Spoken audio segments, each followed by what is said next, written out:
The October 12th meeting of the Williamsburg City Council will come to order. Ms. Scott, would you call the roll, please? Mr. Zhang? Here. Mr. Pons? Here. Mayor Freiling? Here. Vice Mayor Foster? Here. Ms. Ramsey? Here. Before we begin, I'd just like to make note of the fact that we have run out of the yellow speakers cards that are normally in the back of the room. So when we get to the public hearing or open forum and we open it up, we'll go through the cards that we have, and then we'll just encourage anybody else who'd like to address the issue to come forward. First on today's agenda, we have the council minutes from September 11, 14, 19, and 20. Do I hear any additions, corrections? Move we approve the minutes. Second. Scott? Mr. Zhang? Aye. Mr. Pons? Aye. Mayor Freiling? Aye. Vice Mayor Foster? Aye. Ms. Ramsey? Aye.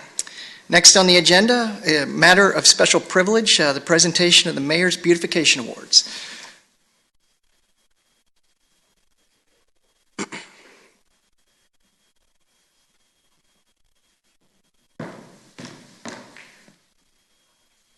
I don't know why we call these the Mayor's Awards when I did not award them, but I'm happy to give them out. It's my pleasure today to present the Mayor's Beautification Awards. These were developed several years ago to recognize those who enhance the beauty and aid in the environmental health of our community. The city's Beautification Committee actually makes recommendations to City Council on ways to improve the appearance of the city. At this time, I'd like to recognize and thank those members who are here today: Hazel Braxton, Bob Grossman, and Leslie Bowie. If you'll just stand, please. Thank you very much for your service to the community.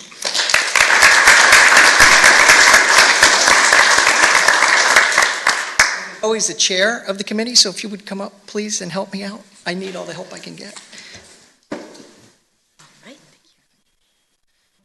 So on behalf of the city and all the residents, thank you for all the work that you do. We have categories today for business, individual, institution, and neighborhood beautification. The first is the business category, and we have two winners. Leading off is Boxwood and Berry, 417 West Duke of Gloucester Street. It was noted on the nomination form that with limited space, Colonial Williamsburg has adapted the Boxwood and Berry storefront into a delightful melange of plants and planters combined with well-designed canopies. And if I may add, the interior of the shop looks fantastic as well. So accepting the award today for Boxwood and Berry is my longtime friend, Roger Charity and Melody Mossbauer. Roger?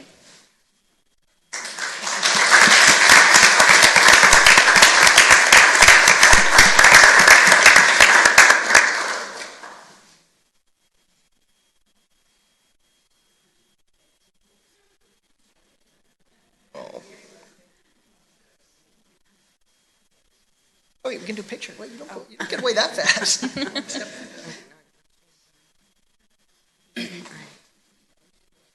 Roger in the middle. It's 5 o'clock somewhere, according to the clock. There you go.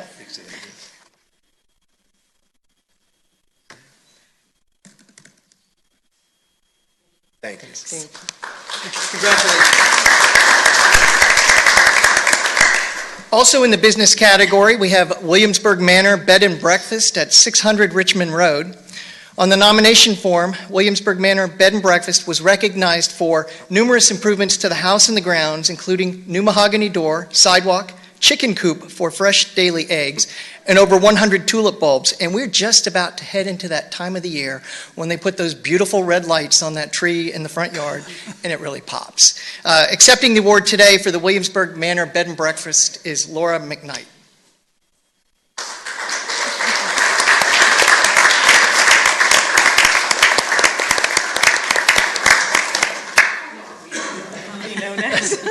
Thank you.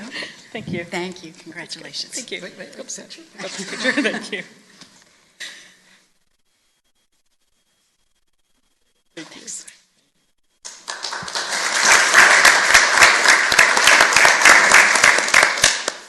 We also have two winners in the individual category. Leading off is 120 Holly Hills Drive. 120 Holly Hills Drive was recognized for a grandly designed plan with a multitude of shrubs and tree coordinated into a really spectacular landscape. From the topiaries to the sheared plants, every item complements the other and the total design. Maintained to the highest level, it is assuredly one of the finest lawns in the city, and it has a lot of competition, so that's saying quite a bit. Accepting the award today for 120 Holly Hills is Ms. Elaine Scrivener.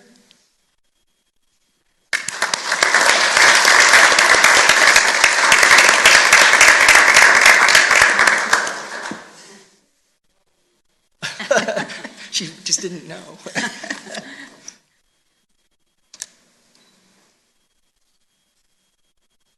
Thank you. The other individual category winner is 14 Cole Lane. 14 Cole Lane, it was noted that although minimal, its superb design complements the architecture of the house. Enhanced with sculpture, the overall look is extremely beautiful and very well done. It really is. And Linda Gordon Berryman? Well, we'll make sure the Berrymans get their award. They're taking care of their yard, right? The winner of the institution category is the College of William and Mary Campus Landscaping and Gardening Department. The nomination noted, from exotic tree ferns to wide swaths of colorful annuals, the grounds maintenance team of the College of William and Mary make Williamsburg beautiful. They have used a profusion of plantings to make interesting and beautiful vistas throughout the city and the campus. Unfortunately, representatives of the college are not able to be here today, but we want to congratulate them on their award.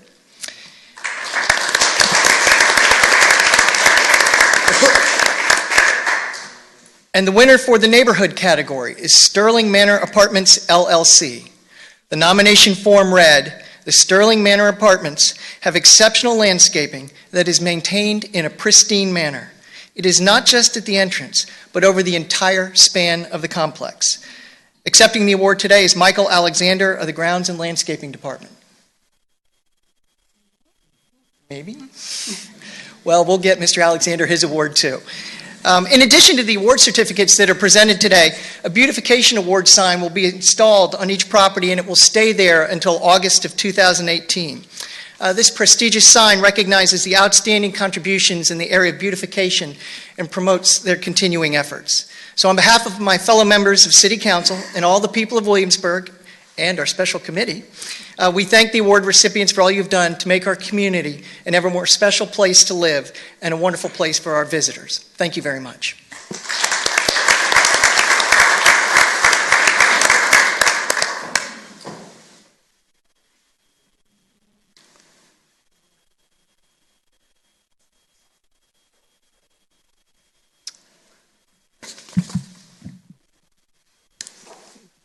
Today was certainly the first time I've ever used the word melange at a city council meeting. Next on today's agenda, we have the public hearing. We have one, and the topic is Midtown Row. Ms. Murphy, will you be leading this off?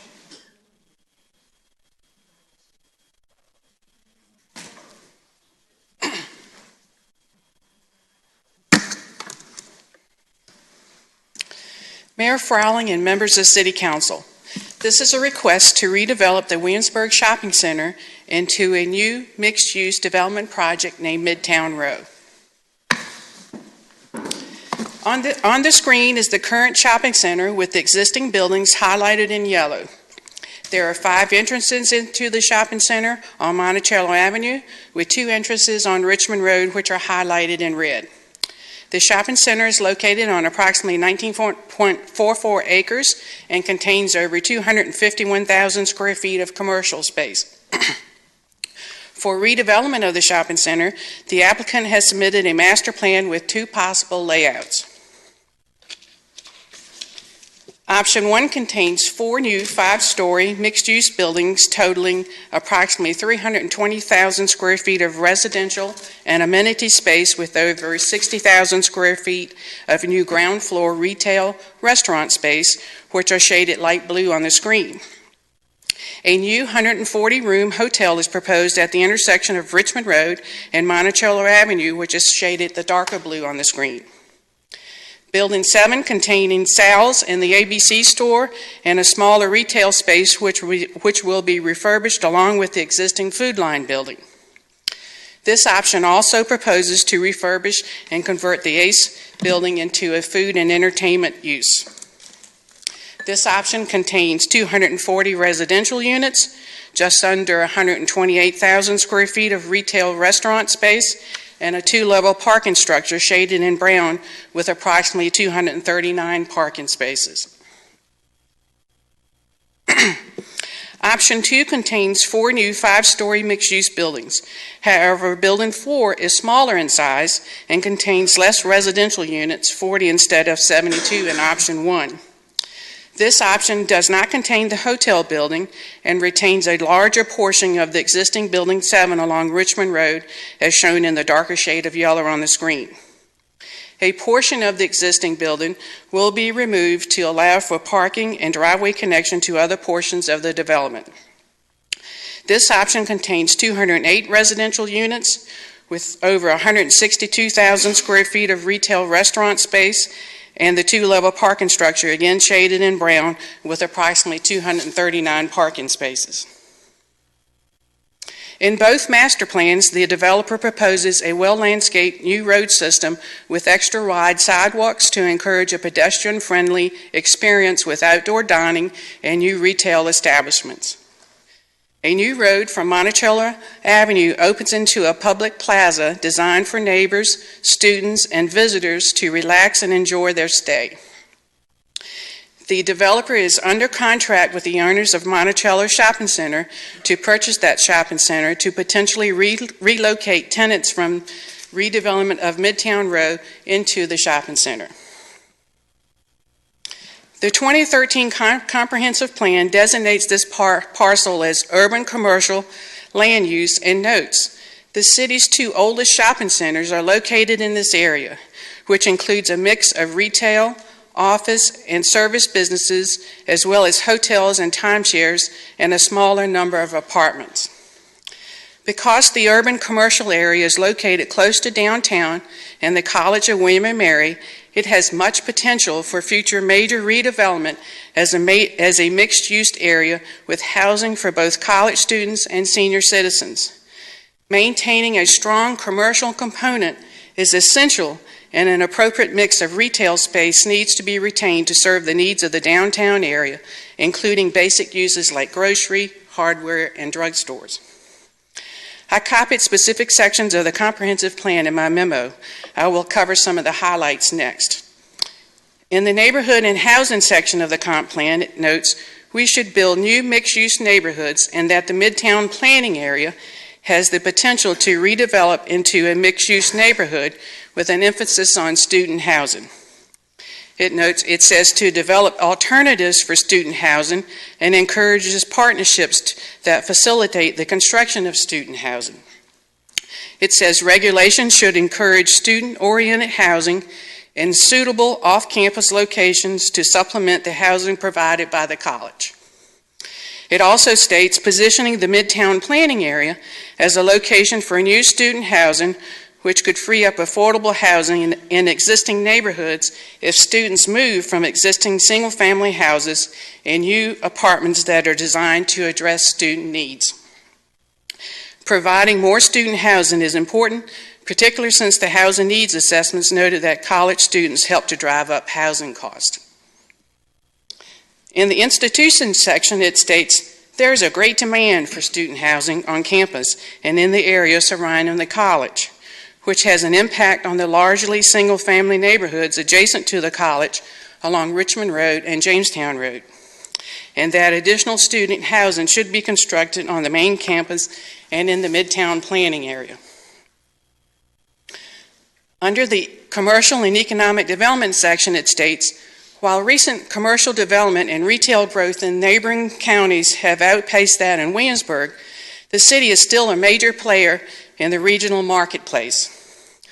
But with limited land available for commercial expansion, the major mixed-use developments of Quarter Path at Williamsburg and High Street, as well as redevelopment opportunities throughout the city, remain key to the city's economic vitality.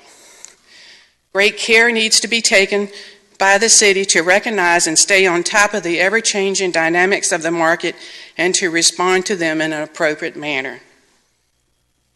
This section also promotes the Midtown planning area as a major redevelopment area because it has the potential to become a multifaceted urban mixed-use neighborhood. Its location close to the downtown area and to the College of William & Mary should support specialty commercial uses and is therefore a potential for the redevelopment of the two existing shopping centers. Increasing the residential component of this area is important, and it is well positioned to become an important location for college student housing. It further notes the proximity of the Williamsburg Shopping Center to the college and its location on existing bus routes make it a desirable location for student housing. This property is located in the Urban Business B3 zoning district, which notes that this area is more urban in character than the Corridor Business District B2 and is therefore suitable for a mix of commercial, office, and residential uses. Because this area is served by transit and has a wide variety of commercial services within walking distance, it is a good location for multifamily housing and particularly housing for college students and senior citizens. The shopping center currently contains 868 parking spaces, excluding the leased parcel, which contains 66 spaces. Under option 1, 865 spaces are required and 1,117 are provided, excluding the leased parcel. Under option 2, 793 spaces are required, with 1,093 spaces being provided, excluding the leased parcel. The Architectural Review Board conceptually approved conceptual designs which were included in your packet of the project at their September the 12th meeting by a vote of 6-1. This screen indicates the view of the proposed development along Monticello Avenue. This screen indicates the view down College Road from Monticello Avenue and the view of the plaza. It is important to note that if approval is granted, the final design of all new buildings and changes to the existing buildings require final approval by the Architectural Review Board, which includes the final building design, materials, colors, details, etc. A special use permit is required for the parking structure, multifamily, and text changes proposed by the applicant. The following text changes are proposed to the zoning ordinance. Number 1, to increase the percentage of gross floor area of any new buildings on any lot that may be devoted to multifamily use from 67% to 80% with a special use permit as shown on the master plan. For this development, it results in 5 stories of construction with first floor commercial amenities and 4 floors of apartments. To allow redevelopment projects to reduce the yard and screening requirements as shown on the master plan is the number 2. A request to encroach into the 10-foot side yard requirements in 5 areas is highlighted in your packet along the western property line adjoining college property and Envar Nursing Home. The other encroachment is in the rear yard setback for the driveway and parking, and these areas are highlighted in orange on the plan on the screen. Number 3, to increase the height of buildings from 45 feet from grade to not more than 66 feet from grade with a special use permit. This is needed to allow 5 stories of construction for the project. Number 4, to allow a reduction in landscape open space and recreation area from 20% to not less than 15% of the total land area with a special use permit as shown on the master plan. The current site has approximately 8% green space. Planning Commission did not recommend approval of this request, and the applicant has agreed to meet the 20% open space requirement in both master plan options. Number 5, to allow up to 4 unrelated individuals with a special use permit. This development is designed and geared for students, and it contains 1, 2, 3, and 4 bedroom units. The developer proposes to rent bedrooms to students who share the common areas of each unit. Each individual is leased a bedroom along with the common area in each unit, which includes all utilities such as electricity, water, sewer, trash, internet, and cable.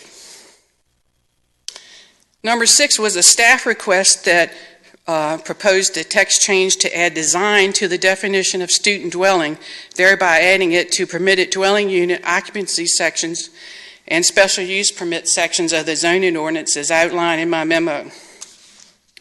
In my memo, I provided the special use permit criteria as outlined in the zoning ordinance.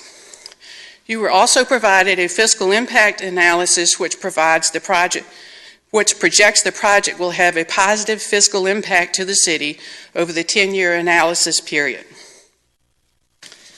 A traffic impact analysis was also prepared by Kimley Horn, and a copy was included in your packet. Based on the analysis in the traffic study, the following recommendations were identified. This overhead represents the traffic improvements on Monticello Avenue. Monticello Avenue will consist of a 3-lane roadway with 2 travel lanes, 1 in each direction, a shared center 2-way left turn lane, on-street parallel parking between Midtown Row and Monticello Shopping Center, a relocated signalized intersection in both shopping centers, a 2-way separated protected bike lane, and sidewalks. Traffic signaling coordination will be required to account for the expected change in traffic volumes and traffic patterns. The existing signal in both shopping centers will be relocated approximately 100 feet to the east of its current location with redevelopment. A second entrance into Midtown Road will be constructed across from Garrison Avenue in both options. On Monticello Avenue and Richmond Road is to modify the traffic signal at Monticello Avenue and Richmond Road intersection to accommodate additional lane configuration, capacity improvements to include dual left turn movements, improved full width exclusive right turn lane, and roadway widening. Signal coordination and timing will be necessary to account for the change in traffic volumes and patterns. No lane improvements are recommended for Richmond Road northbound, Richmond Road southbound, and Lafayette Street westbound. Based on the results of the traffic analysis, the future impacts of the vehicular traffic associated with the proposed developments in options 1 and 2 are anticipated to be minimal, with operational conditions at the study areas intersections expected to be maintained at levels comparable to those experienced today. They note the findings are based on anticipated improvements, upgrades to existing traffic signals, equipment, as well as a second left turn lane and full width exclusive right turn lane for the eastbound approach at Monticello Avenue and Richmond Road intersection. The city engineer has reviewed the traffic analysis and with the improvements noted in the study agrees with its findings.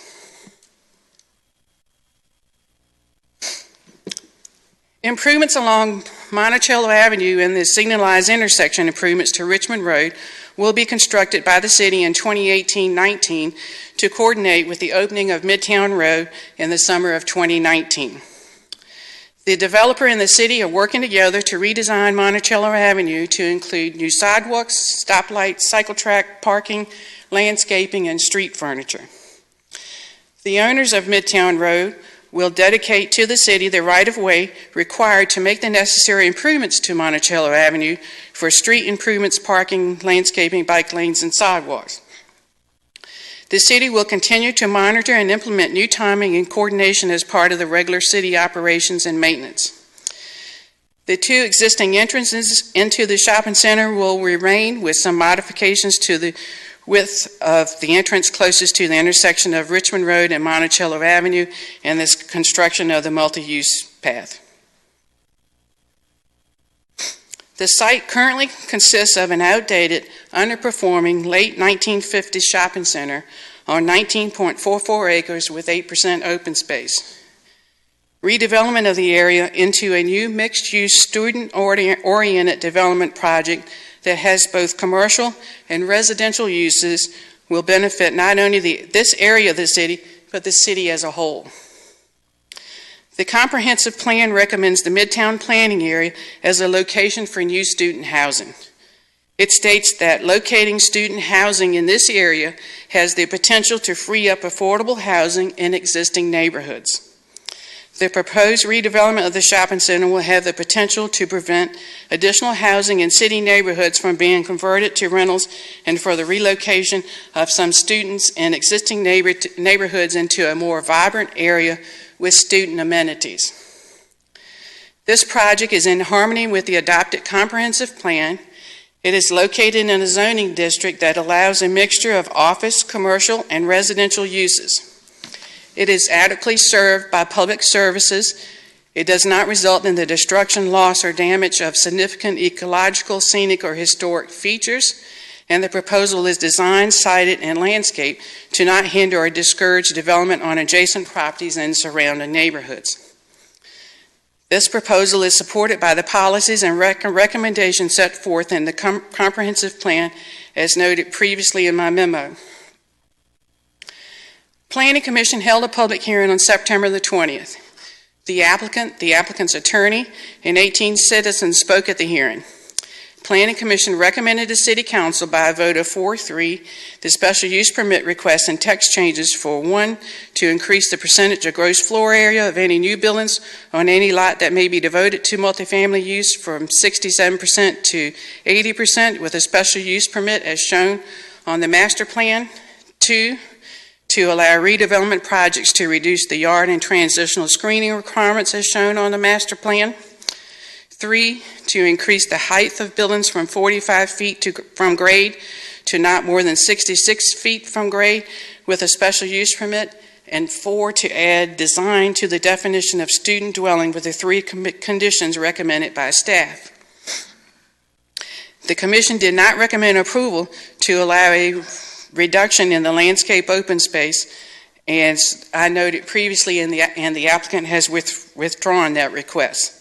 The 3 conditions that staff recommended was the developer shall dedicate to the city the right-of-way necessary to construct the improvements to Monticello Avenue and Richmond Road as outlined in the traffic study.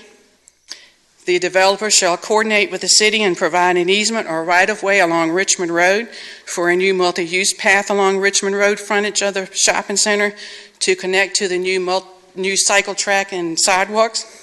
And 3, the developer shall provide bike racks within the development which must be approved by Planning Commission as part of the site plan.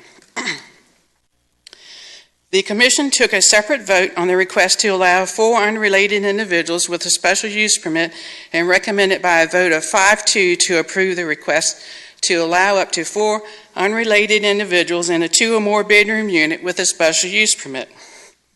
Therefore, Planning Commission's recommendation is for PCR 17-19 is to approve the requested text changes outlined in proposed ordinance 17-17A. And for PCR 17-20 is to approve the requested special use permit request to redevelop the shopping center into a new mixed-use development project in accordance with the master plan, which contains 2 development options for Midtown Road with 3 conditions as I stated previously. I'd be happy to answer any questions you may have. Mr. Getty, the attorney for the developer, and the developers are also present if you have any questions of them. Come to council. Any questions from Ms. Murphy? Not this time. Ms. Murphy, you mentioned that the plan was conceptually approved by the ARB. That's correct. And that it will go back to them for final approval on materials, colors? That's correct. If council approves the master plan today, the next step in the process would be for the developer to finalize a site plan for the project, and as part of the final site plan requirements, the Architectural Review Board will have to approve the final design of the buildings. And for the site plan review, is there like a checklist that is used to be sure certain things are met? There's a whole section in the zoning ordinance that talks about what's required on the site plan.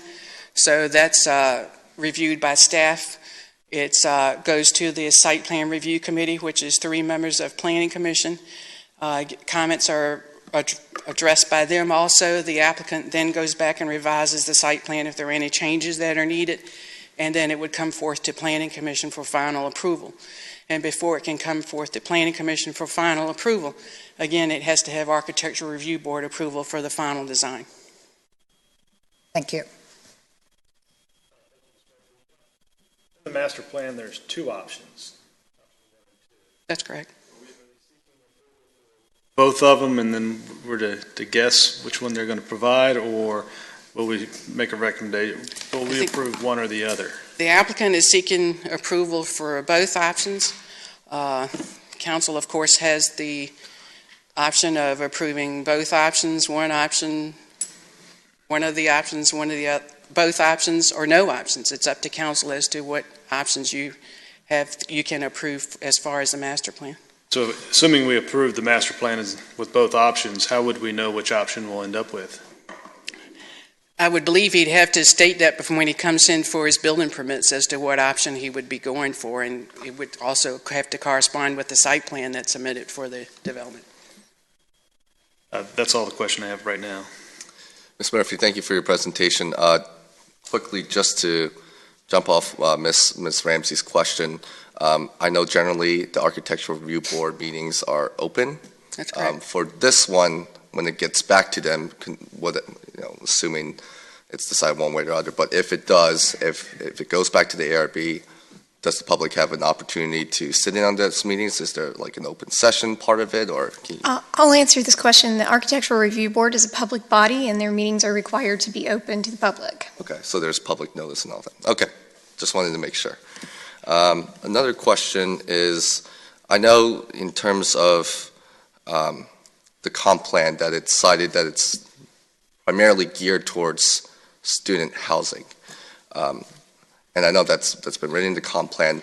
Another thing that has been front and center throughout at least the 4 years I was here as a student was this discussion about young professional workforce housing and those options. So when you are having conversations with the developer, with the city staff, and going over this plan, was that even considered? Because I notice all of the buildings that we are going to be voting on today are all student designated, with the planned development college designation. So what was kind of staff's thinking? That was discussed, and I think the applicant's attorney will address that. I think these are not just all for students, that some of the 1 or 2 bedroom units could be for young professionals. It also could be for graduate students to attend, but I think the applicant's attorney will address that with you. So let me ask you then, what is the difference? Because I noticed that with this application, they've used the planned development college designation that we've seen in other parts of town, and particularly around the Midtown neighborhoods. And I also know that we've had a discussion. We have a zoning designation called the planned development housing zoning, which Mr. Ponce has used for his motel redevelopment. So what was staff's reasoning? This is not a rezoning. This is currently zoned B3. Sure. It's not changing to Understood. planned development college. So under the B3 designation, you can get a master plan if you meet certain conditions. So this is not a rezoning request. This is a text change request and a special use permit request. Okay. And just one final question. In terms of the ARB discussions and among staff discussions, with one of the SUP requirements, it cites is the project in harmony with the character of the adjacent properties and surrounding neighborhoods. What was the thought process when there was the cool and edgy concept, the second conceptual review when it came back? I know that some of the more adjacent properties around Richmond Road are not necessarily, they're still brick and kind of the more traditional buildings that we know. I'm thinking about like the Walgreens, the Staples buildings, and you can go further down. So what was staff's or ARB's? I can't answer for what ARB did at their meetings and for the design, but the design review guidelines were recommended by the Architectural Review Board. They had a public hearing at Planning Commission, and City Council ultimately adopted the design review guidelines. So if you design something that's in accordance with the design review guidelines, it doesn't necessarily say that modern buildings are not allowed in the city. They have to look at the context of the building, the shapes, the forms, the materials, and those kind of things to go back to see if those are allowed in the design review guidelines. And it's based on their recommendation, I would say they determined that. Okay, that's all I have. Thank you. Just a couple of questions, if I may. In your presentation, you talked about the traffic impact being minimal. that does not mean there's a minimal increase in traffic. That means that if there's an increase in traffic and these road improvements are made, the impact of that increase in traffic will be minimal. That's because correct. the traffic will flow through the area much better. That's correct.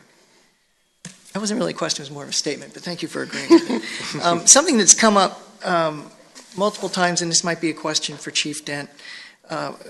Folks have asked the question, if a building this tall gets built, can the fire equipment effectively and safely handle an issue there? Could you comment on that? Yes, sir. The questions come up about the height, the proposed height of 66 feet. And as you know, there's many factors that go into determining the reach, building setback, the road design, parking, landscape. And based on our preliminary review of the proposed plan, myself along with staff, we have a calculation that determines required reach. And based on that calculation, we can reach the 66 feet, proposed 66 feet. And additionally, we went out and ran some actual practical skills with our aerial ladder truck to make certain that we could reach that 66 feet. Thank you, Chief. And Ms. Murphy, just to clarify again something that some people seem to have gotten a little confused about, any discussion of the increase from 3 unrelated people to 4 unrelated people is only related to this particular development. It does not impact any other area of the city, correct? It's in this zoning district, the B3, and it requires approval by City Council as a special use permit. So, but the discussion we're having here is only for this project? Only for this project.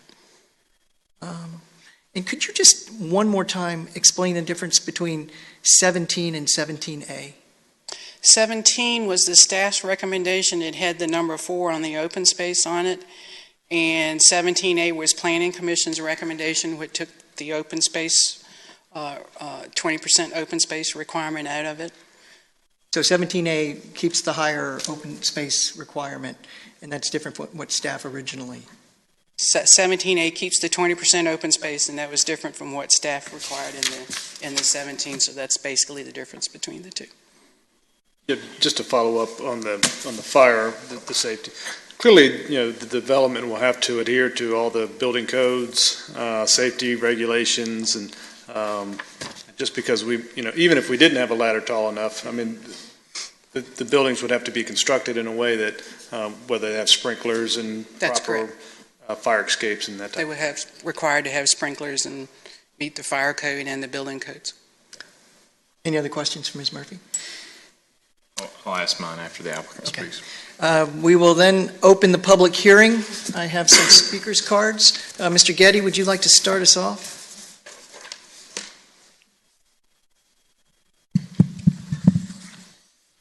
Mr. Mayor, members of council, ladies and gentlemen, I'm Vernon Getty of 1177 Jamestown Road. It's my pleasure to be here representing the applicant.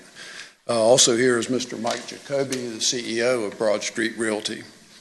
I'd first like to thank your administration and staff for working with us on this application.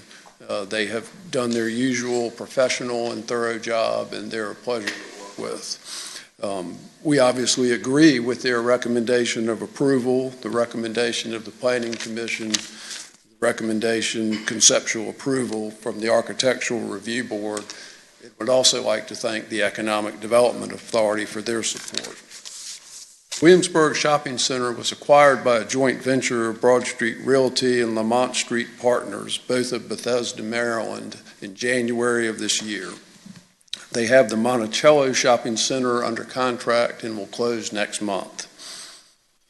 The new mixed-use retail residential portion of this project is a joint venture of Broad Street, Lamont, and the Bridger Corp. Of Jackson, Wyoming.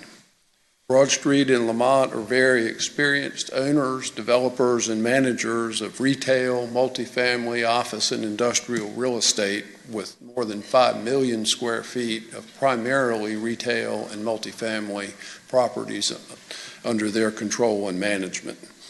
Bridger Corp.'s a very experienced developer and manager of multifamily projects and has done, and geared towards students, and has done several with successful projects in a number of other college towns. Midtown Row will encompass both the Williamsburg Shopping Center before you today and the Monticello Shopping Center. Review briefly the existing state of affairs, if you will. The two shopping centers contain a total of about 374,000 square feet of retail space, of which 187,000 is vacant at this time, and much of it has been vacant for years and years. Virtually no public space in the centers. There's virtually no open space, and the centers are functionally obsolete. I think there's universal agreement that these are properties that should be redeveloped and revitalized. Now to Midtown Row. The goal of the development is to create a walkable, urban, mixed-use, retail, residential, entertainment hub that is successfully integrated into the community. It will be an exciting place to live, shop, eat, and simply hang out. Retail, food, entertainment, and public portions will attract local residents, tourists, and residents of the project alike. Longtime popular local businesses will be retained, and new and exciting businesses will be brought in. This will be a place where young people out in the workforce, graduate students, and undergraduate students will want to live. Bike paths and sidewalks will connect the development to the college, to downtown, ultimately out to Newtown. This is a great location. It's in close proximity to the college in downtown Williamsburg. It has Richmond Road frontage. It's bisected by Monticello Avenue. The city has recognized the desirability of this site and the need for redevelopment in your comprehensive plan, your economic development plan, and in your goals, initiatives, and objectives. When complete, Midtown Row will have about 240,000 square feet of retail space, a reduction of 134,000 over the existing condition. Folks worry about retail vacancies in the area. This reduces and right-sizes the retail here.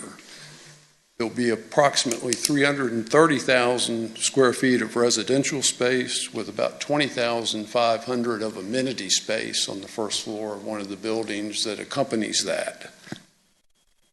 There could be up to 245 residential units, which are planned to be 25% one bedroom, 25% two bedroom, 3% three bedroom, just a few odd and ends here based on some design things, and 42% four bedroom.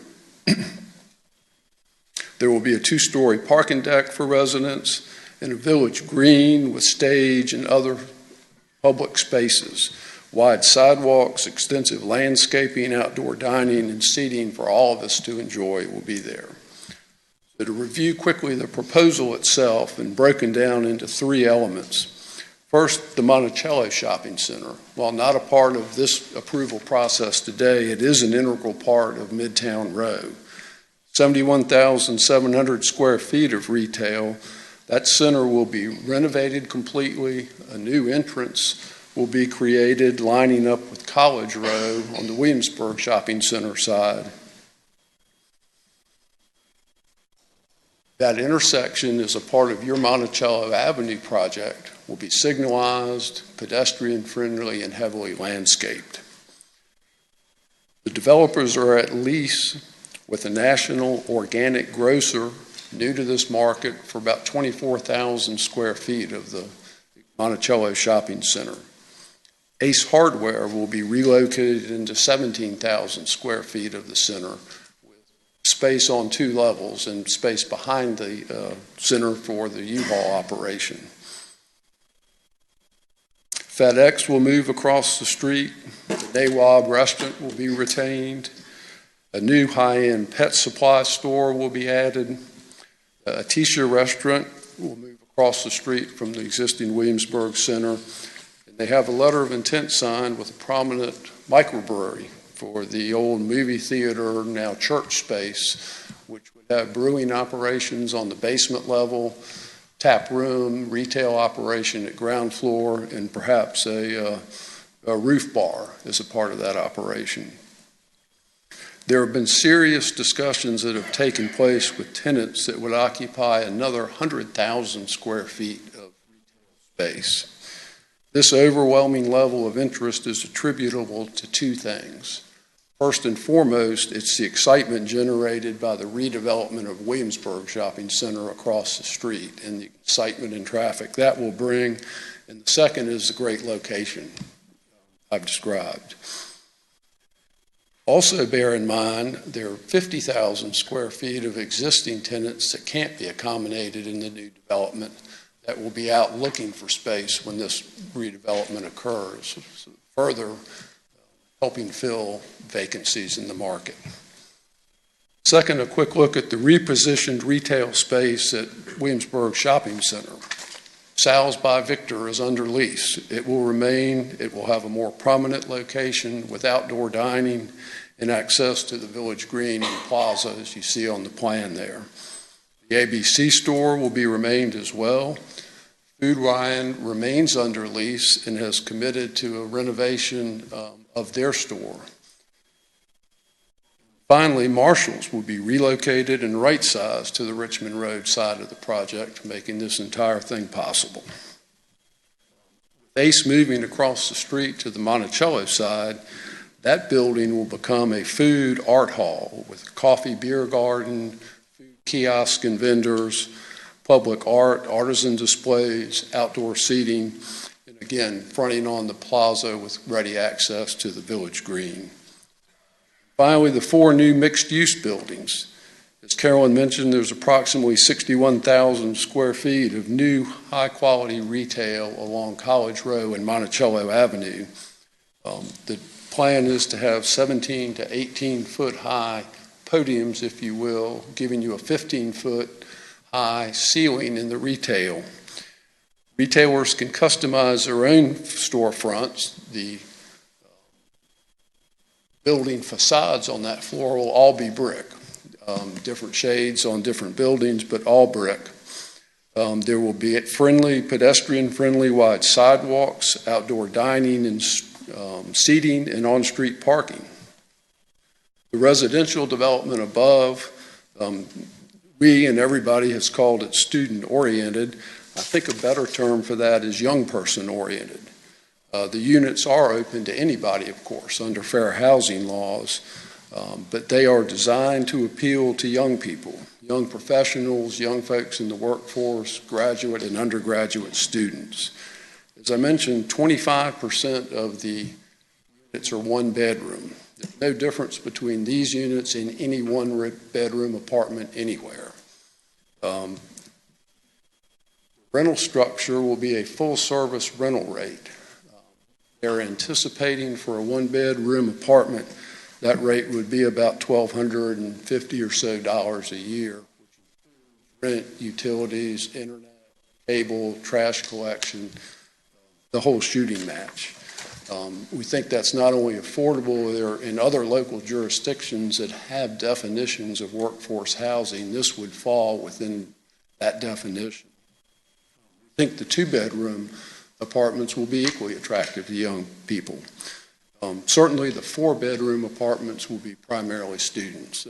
That's the market for those. That's who will be attracted to them. Frankly, this is not a development that we think will be attractive to older folks like me or to young families with children. The project simply can't be all things to all people and remain economically viable. This area has on-street parking, as I mentioned. It has wide sidewalks. The Village Green will be a highly programmable green space. It'll have a permanent stage used for concerts, art shows, festivals, movies, easy access to the mixed-use buildings, to Sal's and the food hall. We obviously have been listening to the issues that have been raised with this development.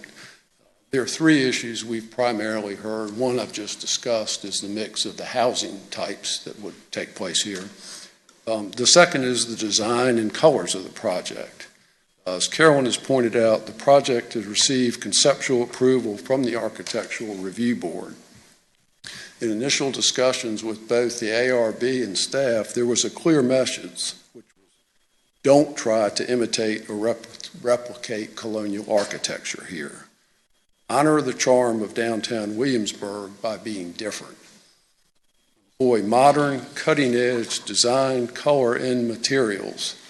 I will point out, interestingly enough, this Williamsburg Shopping Center was built in 1959 by the Colonial Williamsburg Foundation. At the time, they built it with modern, at the time, cutting-edge architecture to differentiate it from Merchant Square. The applicant believes the colors that you have seen provide excitement and energy to the project. While I wouldn't expect any wholesale design changes at this point, the applicant has committed to work with the ARB and others to review, potentially revise the color scheme, tweak the design in ways that make it more desirable and more poised for success. And that process has actually already begun. The project will be built to the highest construction standards using modern, extremely durable building materials built to withstand the test of time. And as you all have noted, of course, you have to meet all applicable building, fire codes, and the like.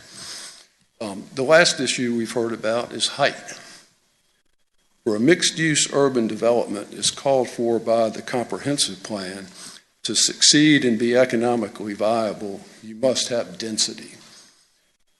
Excitement and ambience of a development like this is created by the desire to be around other people, for there to be activity, for people to socialize, walk, eat, relax, and hang out with friends. To achieve density on a site of this size, it requires height. The height allows the applicant to create the extra wide sidewalks being provided. Height allows the applicant to donate land to the city for the neat Monticello Road widening with its bike lanes and landscaping. Height allows the applicant to create the internal street grids and connectivity that are an integral part of this design. It also allows them to significantly increase the open space on this site from its current 8%, as Carolyn has discussed, to the 20+% that will now be required, adding additional landscaping to the site. It also allows the first-class retail experience created by the high podiums and ceilings in the retail stores in the mixed-use buildings. Comparable height to these buildings, I would point you to Sterling Manor Apartments you mentioned earlier in your award ceremony.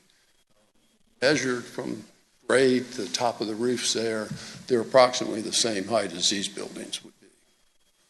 We don't suggest this height's appropriate everywhere in the city, or frankly, perhaps anywhere else in the city, but it is appropriate here in the middle of this commercial redevelopment. And finally, this offers significant benefits to the city. This is an investment by reputable first-rate developers of over $100 million into the city of Williamsburg. It creates a new, exciting, vital, mixed-use place. Revitalizes a key location in the city that has been in decline for many, many years. It has a great mix of existing and new retail tenants. Create a safe, fun place for students to live. It'll keep and attract recent graduates and other young people in the workforce. Attracting students now in rentals in neighborhoods, some of the surrounding neighborhoods, as you know, have 70 to 80% rental rates now in them, has been a long-term goal of the city and is specifically mentioned in your comprehensive plan. This creates the opportunity for families to locate in the houses that might be vacated by students moving here. It will generate substantial tax revenue to the city, a real shot in the arm to the city budget from this. And it's consistent with and implements your comprehensive plan, your economic development plans, your goals, initiatives, and objectives. I'd submit to you this is a once-in-a-generation opportunity for the city. Urge you to follow the recommendation of your staff, Planning Commission, ARB, and Economic Development Authority, and grant approval. And of course, we'd be glad to answer any questions of us. We may come back to you, Mr. Getty. Okay, thank you. I think there's some other folks who'd like to speak also. I think there might be. Mr. Jacoby, did you want to say anything at this time? Okay. First, the next speaker's card that I have is Lee Hoagland.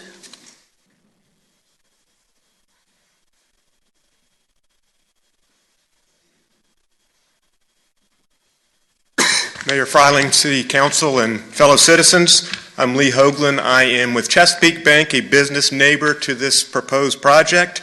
Born just down the hill in Community Hospital 3 or 4 moons ago, maybe a few more than that.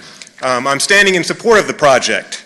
And I will let everybody know Chesapeake Bank is not participating in financing this project, although we do have several long-term clients who are tenants in that project and certainly want to keep working with them.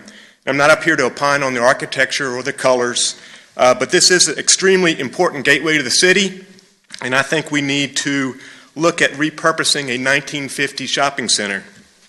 It's half empty now, and we can have that, or we could have a new vibrant city center with the density necessary to support local shops, restaurants, and most importantly, community banks. We often talk about keeping our William & Mary graduates in the community, but we have too little to offer to them with a lot of stuff that dates back to my childhood. No, the project is not 2-story colonial buildings. The beauty of this also is that it's private enterprise. From my understanding, the developer's not asking for any city money or taxpayer money to support this project. But as also has been discussed by Mr. Getty, this is a significant source of tax revenue for the community. And as many area hotels have closed, shuttered, have been repurposed, a great way for the city to continue to diversify their tax revenues. Thanks for the opportunity to share my viewpoint. Thank you, Mr. Hoagland.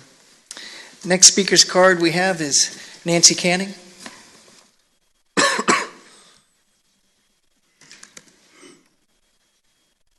Good afternoon. I'm Nancy Canning of 209 Nelson Avenue, and I'm speaking today also on behalf of my husband, Craig Canning, of the same address, as well as David Vogan of 415 Burbank Street. I am here to speak in regard to the proposed development of the Williamsburg Shopping Center by Broad Street Realty of Bethesda, Maryland. We can all agree that the status quo is unacceptable. The site is a blightscape in desperate need of renovation and invigoration, to be enlivened with useful purpose and aesthetic appeal. I and many of us would also like to see this area become a viable contributing sector of the city that respects Williamsburg's historical context and reflects the interests of all members of our community.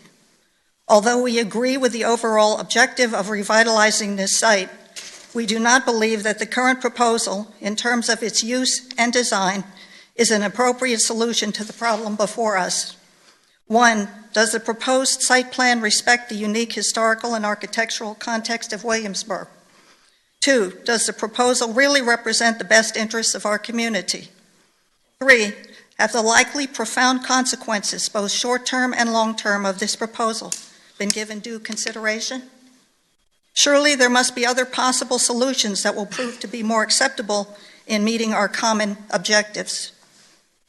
Is there a reason why a proposal of this magnitude, with such a potentially profound impact on the city, has been open to the least possible public input required by city code?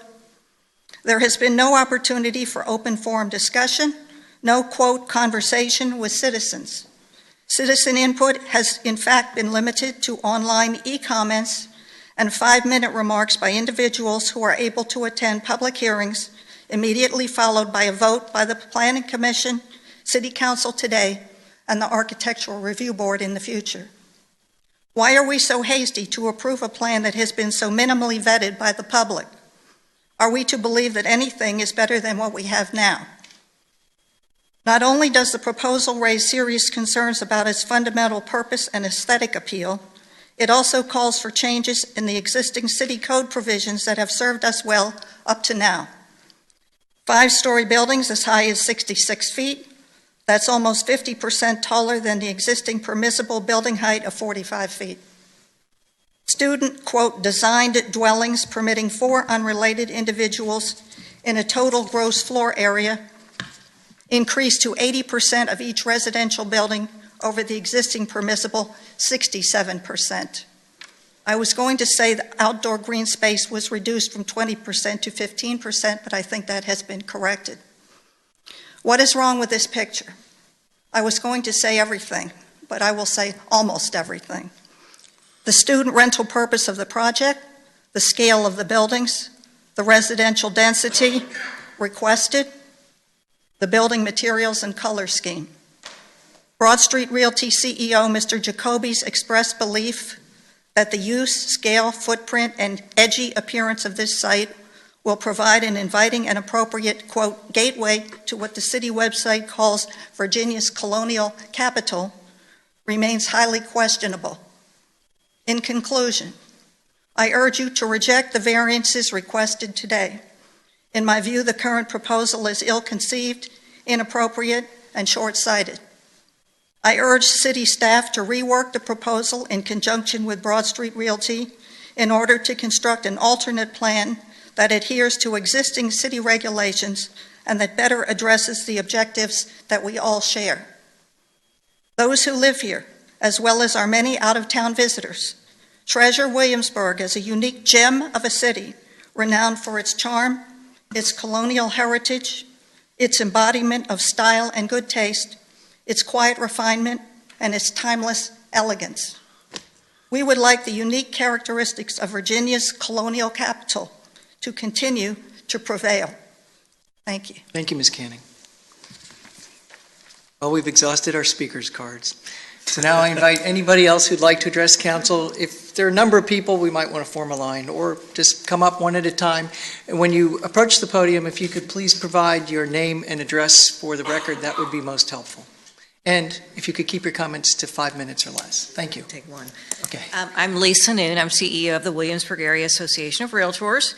And we have submitted a letter in support of the concept of this proposal, but we do just want to submit the following comments that this proposal, which we do support, again in concept, provides additional student housing, which will take some pressure off of the nearby town and gown issues that impact the area's neighborhoods.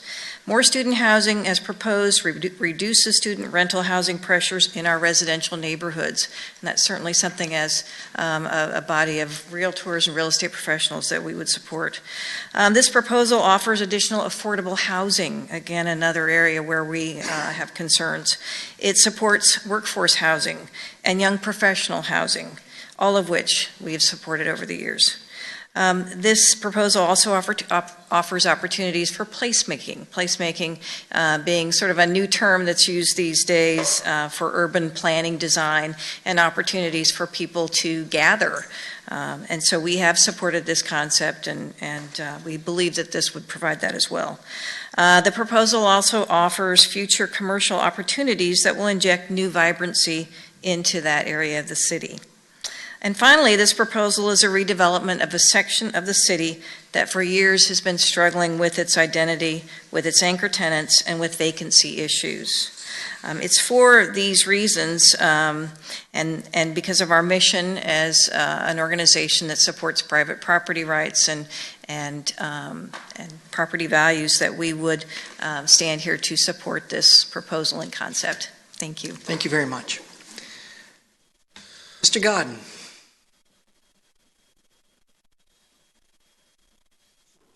(715) Goodwin Street. Mr. Mayor, members of council. If the developer successfully rents all or most of these units to students, which was originally the intended goal, as I heard in previous conversations, why would non-students want to go there? Especially, as might be expected, the retail, entertainment, and food options will be geared more to the retail, to the students and student budgets and tastes. Would this project really result in a revitalization of the Williamsburg community of the shopping center, or merely represent a replacement of the center by an upscale college dormitory? What happens during the 3 to 4 months when the students are not in session? This area turned into a ghost town? Can retail establishments survive on 8 to 9 months of student business alone? Or will the lease terms permit students to Airbnb their apartments for those 3 or 4 months, perhaps giving a boost to retail, but certainly impacting our local hotel industry? What happens if the college changes its policy on off-campus housing? The college will always fill its dorms first. Perhaps a better way to go has been hinted at today, but I'd like to see it stronger as far as the conditions laid down by council, is to encourage a broader demographic mix of renters by limiting student housing to 1 or 2 buildings, and by designing apartments, lease terms, and amenities more attractive to non-students in the other buildings. Finally, I am not an architect. However, the present design, frankly, looks like everywhere USA, and where the Whole Foods is in Richmond certainly comes to mind in that regard. It does seem a far better job could be done to ensure that design complements, not saying it looks just like downtown Williamsburg, but complements and does not clash with Williamsburg values. Thank you, Mr. Cotton.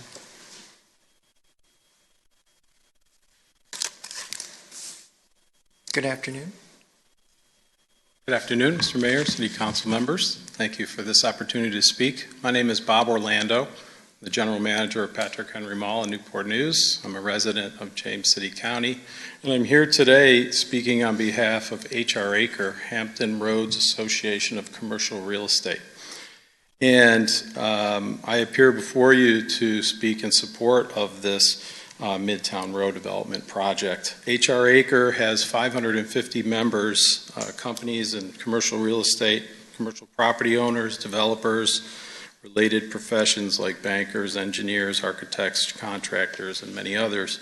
And we represent the shared interests of about 50,000 employees throughout Hampton Roads and the Commonwealth of Virginia. We work closely with economic development directors across the region and found that our members and many jurisdictions in Hampton Roads have shared interests.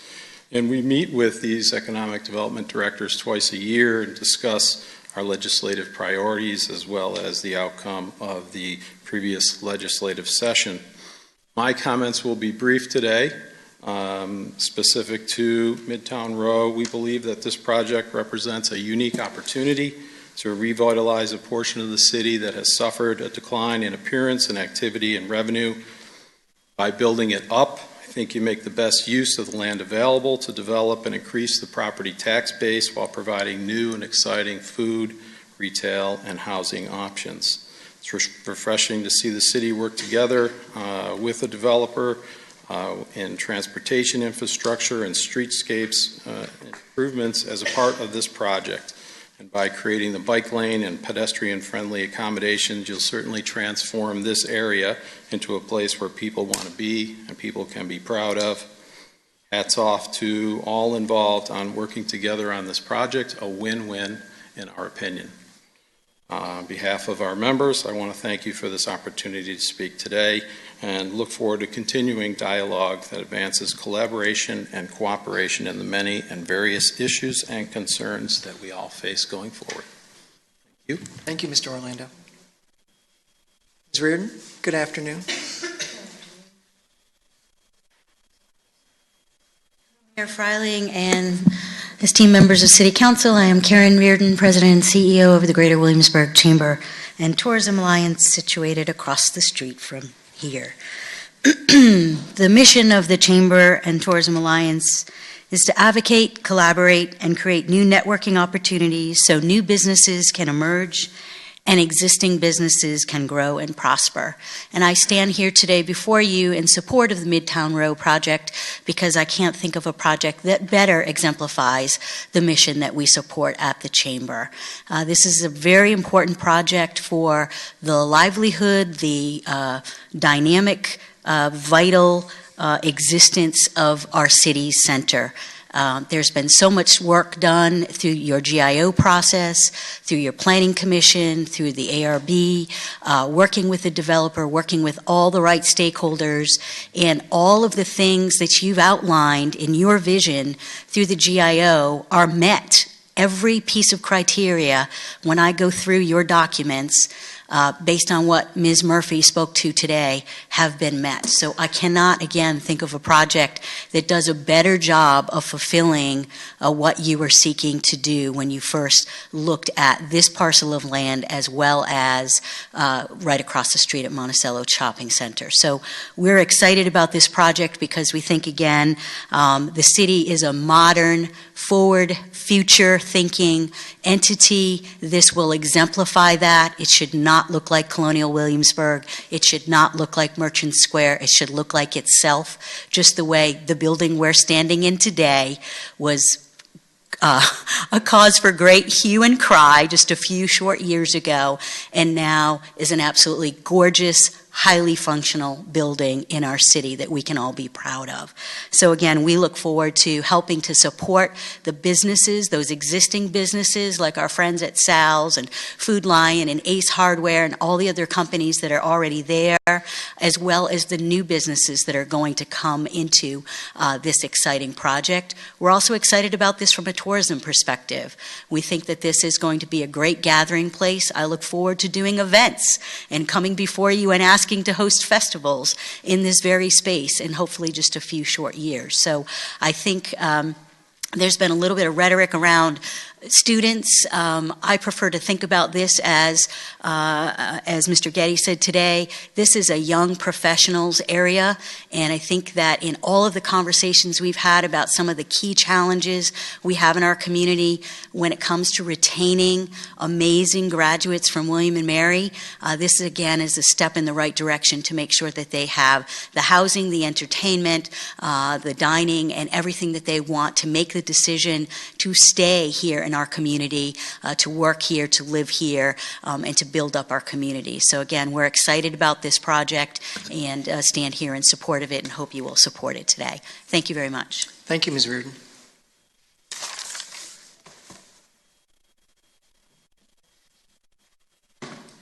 Good afternoon, Ms. Vinciguerra. Good afternoon, Mr. Freiling and members of the council. I'm Lucy Vinciguerra. I live at 727 Richmond Road. I submitted to you all comments last night via email, so I won't reiterate all of those. On the whole, I support redevelopment of this area. I understand it is needed, but I do have some concerns. First of these is option one, the motel. The council, the planning commission has already acknowledged that the very low occupancy rate of motels that are currently existing. In fact, the city already tore down one directly across the street from this and converted another one just down the road. There is no reason to think that a motel built there would succeed, and it would just take business from other motels that are already in existence. Also, we would like to save the trees and the view on that corner to preserve our small town feel. I do not think a motel right on that corner is appropriate, so I'm definitely against option one. The second big concern is the 5 stories, the request for the height waiver. As you saw in the emails that I sent you last night, the responses that people commented on Facebook. I sent you a whole list of such negative responses to this. As Mrs. Canning said, an almost 50% increase in the height requirement. And Sterling Manor, if you wish to compare it to that, they have pitched roofs, which makes a big difference. And also, if these buildings looked anything like Sterling Manor, I think you would find far fewer objections to them. I think it's the style, the flat roofs, that height right next to the street is what frightens most people. And I think I would like to offer a suggestion, please. I'd like to propose a compromise that the buildings of the currently allowed 45-foot height would be, if you had those closest to Monticello Avenue, and then perhaps step them up, allowed the higher buildings on the interior of the project. I think that would alleviate most people's concerns. And also, adding pitched roofs would be more in keeping with the general feel of Williamsburg, rather than the flat roofs. In this area, yes, I agree that this building is nice, and this little area is totally different from the rest of Williamsburg, but I think in that area, what visitors and the rest of Williamsburg would like to see is something closer to Sterling Manor Apartments. I do have another question about, and I mentioned this at the Planning Commission meeting, if there are going to be that many students housed in this project, please stipulate that an access to the college not on Richmond Road be provided. I mean, with the Days Inn being converted to dorms, Friday and Saturday nights, the noise on the street, people just walking up and down, it can be quite noisy, and this would just add to that. Also, we now have students just crossing the street without looking, like they do on Jamestown Road, further up Richmond Road. So that is a safety concern. And just one final comment to the developers. Given the salaries in this area, in fact, I myself worked for Colonial Williamsburg for 26 years, I would advise you that $1,200 a month for a single-bedroom apartment is not affordable. Thank you. Thank you.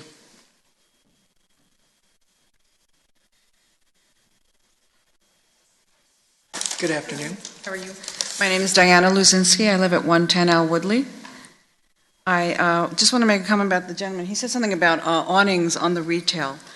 He said that they were going to have their own awnings. All the awnings should be consistent. I think it would look really bad to have different styles and colors, etc. And also, I'm glad that this is for students, but seniors want this too. We want to be closer to town, so the next time, please make a development for the seniors. We want to be able to go to supermarkets, we want to be able to go to coffee shops, we want to be able to walk everywhere, and unfortunately, there aren't any rentals for us. And there are a lot of people in these larger communities that are between 75 and 85, and before they go to the assisted living, they want to be able to live closer to town and have the same kind of amenities. But we want big balconies, because that's what we have now. We have a lot of land around us, and we would like to have a balcony so we can put a flower pot and sit outside. So please think about that. We're going to actually do something in the three communities. I have friends that we're going to write an editorial and say that this is, I think, what's needed. And a lot of these places now with the shopping centers, it's so sad to see them empty. And I don't understand why they're not taking over those spaces and making those the lobbies and the rec rooms and the laundry, and then build up and build apartments. And we don't want to overlook parking lots. We want to look pergolas and maybe some green space. So all those big parking lots that now have no cars because there's no stores and no retail, they can make those over into green spaces and then put pergolas and be able to use all of those empty shopping little retail places. So please think of the people that are going to be seniors who want to sell their big houses and want to live closer to town and be able to walk everywhere. Thank you.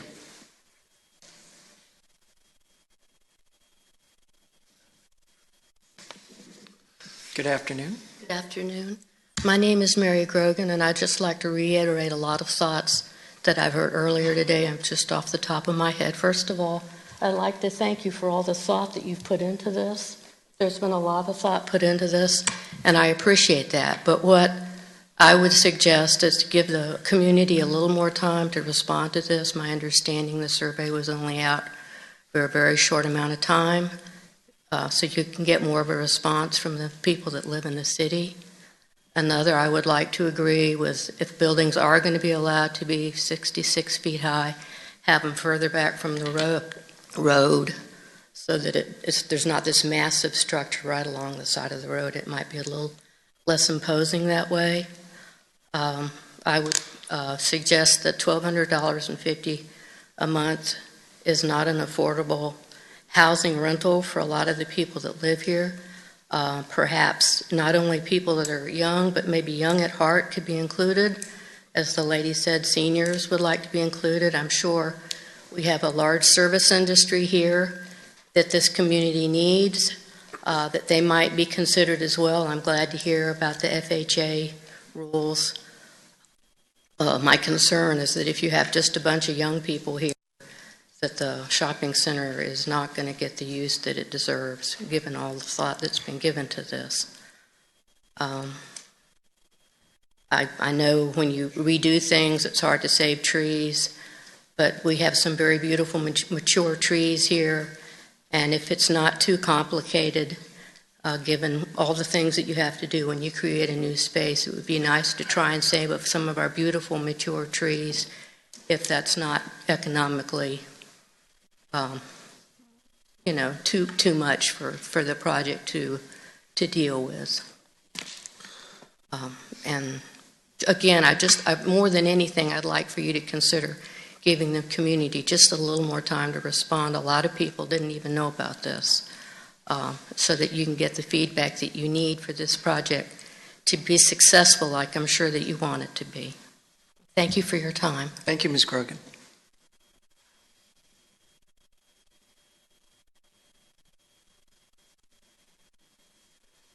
Good afternoon, Dr. Whitley. Hello, Mayor. Members of the City Council, I'm John Whitley. I live at 110 Governor Berkeley Road. The first iteration of this project was the informal presentation to the ARB. I referred to what was presented at that time in some of my North Carolina terms that I probably won't use at this time, but I refer to it as ugly. There has been some progression. There's some areas that I have concern about this.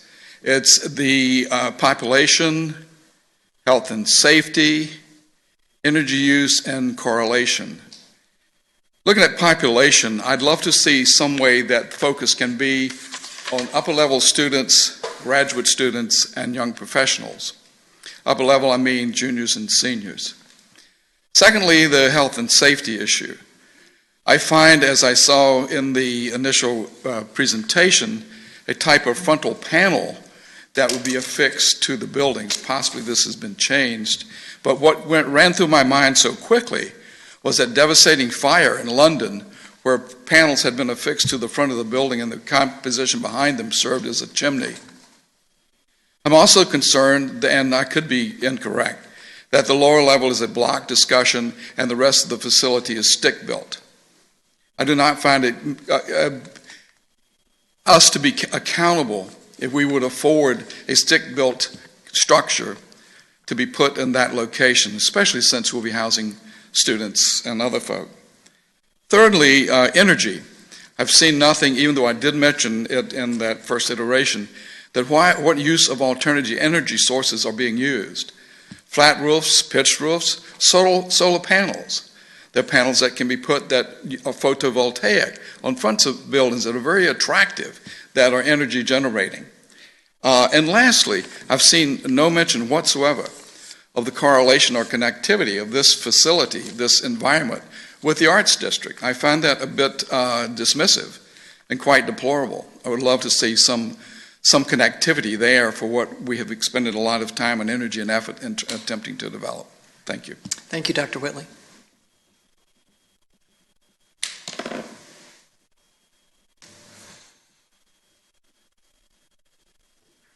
Good afternoon, Mr. Overy. Good afternoon, members of City Council. Thank you for the opportunity to speak.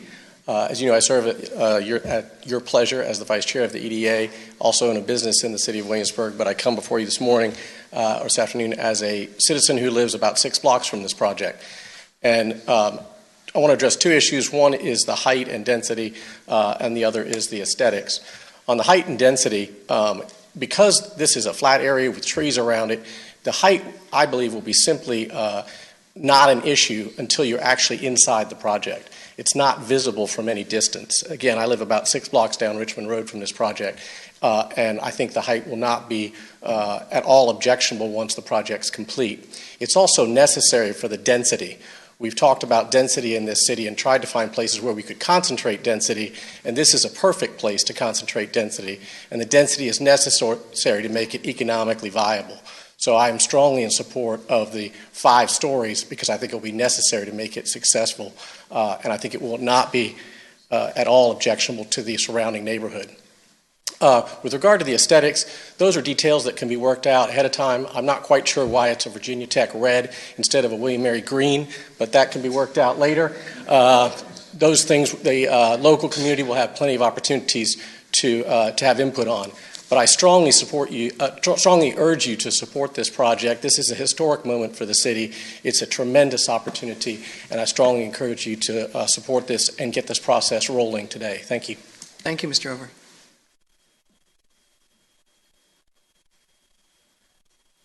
Take 2. I had 42 seconds. I forgot to say I support this project. Thank you, Dr. Whitley. Take another second now. Anybody else like to speak?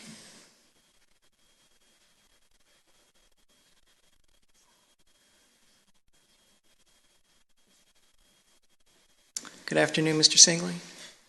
Mr. Mayor, members of council, I don't know whether I need to speak, but I think I must speak. I'd come here today not planning on speaking, just hearing to the comments of those that preceded me. But for full disclosure purposes, I need to tell you all that first thing, my firm is RJS & Associates. We're located across the street. We've been doing business in Williamsburg for 35 years in commercial real estate brokerage as well as development. I was raised in James City County. Currently, my firm has the Monticello Shopping Center. We're representing the Fowler family that owns that property under contract with Broad Street. Dealing with Broad Street versus DLC, which is the previous owner of the Williamsburg Shopping Center, is like it's day and night. They're professionals. They've been in this business. They know what they're doing. More importantly, they have the funding, the capability to perform what they're proposing to you today. The DLC with the development with the Williamsburg Shopping Center, when they bought it from Federal Realty is the one who actually did the design right now, which converted it from the 1950s design to that with the mansards and everything out front. They invested a lot of money in it. DLC, on the other hand, took this property and over-leveraged it and ran it into the ground with deferred maintenance. And that's why we're here in front of you today. And what Broad Street is proposing is creating some synergy in this area, not only with the Williamsburg Shopping Center, but also in conjunction with the city and the improvements that they plan on doing on Richmond Road and Monticello Avenue, and creating more green space, more landscaping along those primary corridors, but also with the redevelopment of the Monticello Shopping Center across the street. They have some excellent tenants that are going in there, which will create more interest in this area, not only from the students, but also from the citizens and those who live in James City County. We've seen a mass exodus of people from this area since the development of the Williamsburg Shopping Center, which was developed back in 1959. The Monticello Shopping Center was developed in 1969. For those, and there's those in the audience here who grew up with me, we remember when the Williamsburg Shopping Center was the hub of the retail market here in Williamsburg, in addition to the Duke of Gloucester Street with the stores and the businesses that used to be down there. At the risk of dating myself, Lee Hoagland mentioned the fact that he was born in Williamsburg Community Hospital. There was those of us in the audience here, my friends and such, I was not one of them, my generation were born in Bell Hospital, which is currently located over on Carey Street. And what you've seen, what they're talking about with this development, which I think is of utmost importance, is when I was growing up, you knew everybody on Anita Springs Road. You knew Burns Lane, you knew Carey, you knew Griffin, you knew Delaware Avenue, you knew everybody who lived in those houses. I dare submit to you, if you go down and ask someone to ask who lives in a lot of these houses in these areas, they're college students. And there's nothing wrong with college students. The majority of us had the enjoyment of being college students for 4 years, some 5, some 6, and some 7, depending upon who was financing our education. But they're an integral part of the community. But what I see happening is if this is developed and you end up with college students congregating and living in this area, making it vibrant once again, in addition to having young professionals, that you'll take those individuals that are living in substandard housing elsewhere in this marketplace, you take the economics away from the individuals who are buying these houses and renting them to college students. And you're taking them out, and you're going to be able to make them available. I would submit to you, will make them available for new families to move into the marketplace with young children and have affordable workforce housing for those that work in the retail and other businesses in this market in here. But when you lose that part of the neighborhood and you put students in there, in the majority of cases, you are losing the flavor of the community and people who can serve on council, on commissions, and those of us who have looked at the different committees and such, and there's multiple committees for the government, there's multiple committees for nonprofits in this area. You're always going out looking for the talent pool with people with specific skill sets, and at times it's difficult to find people who are available to do that. Had disagreements with probably all of you as far as issues that have come in front of the council, but I respect you for the service that you give. And so I think this is a great step forward, and we as a city are looking at a development which is going to change this area for the better. And whether you're talking about colors, whether you're talking about the exterior design, pitch roofs, flat roofs, mansard, I'll leave that up to the ARB. And I think that the citizens of Williamsburg have the obligation to go to attend the ARB meeting in which this proposed development will be fully vetted and have the opportunity for their input to be considered. And I'm sure that Broad Street, being that the professionals that they are, will take that into consideration with their overall development. So thank you for giving me the opportunity to speak tonight, and hopefully you'll give favorable consideration to the request today. Thank you. Thank you, Mr. Singley.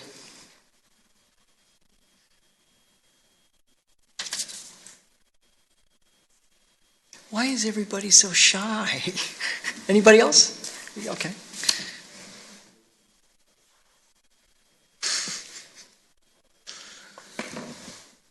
Ladies and gentlemen, I'm Brad Bonney. I relocated to James City County, Newtown in February of this year from Richmond.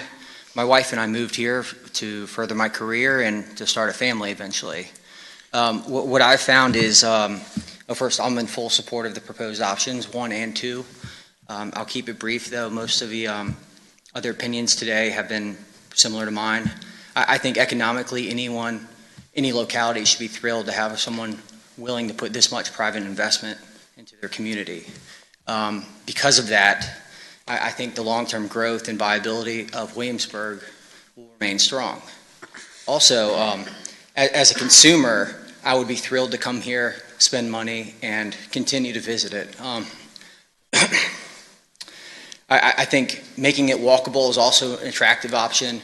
It kind of connects the colonial Williamsburg aspect to a new modern corner of the area, and it kind of completes the Williamsburg community. Other than that, I fully support it, and thank you for your time.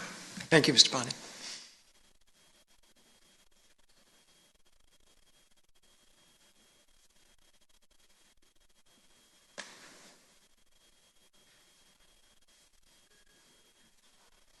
Hello, Mr. Mayor and City Council. First of all, I wanted to apologize for my attire. I know it's a little light compared to everyone else. I wanted to thank Broad Street Realty for proposing these several options. I'm in favor of both of them. I can't comment on what Williamsburg was like in the 60s, 70s, or 80s. I wasn't alive then, and I certainly didn't live in the city then. But I can comment on what Williamsburg should become and what it can become.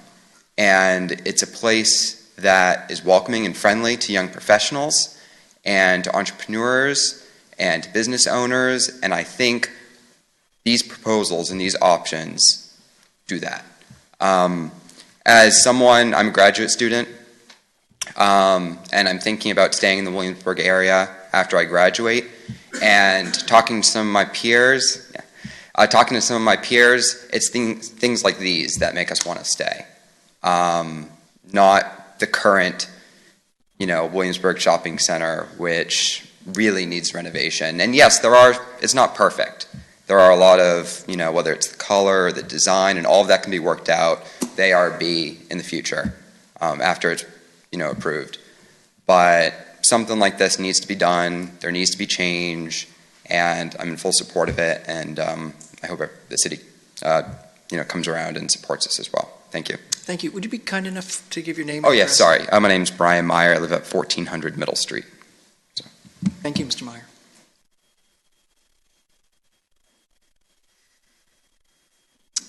Seeing no one else, we will close the public hearing. I'll come back to council for discussion. Sure.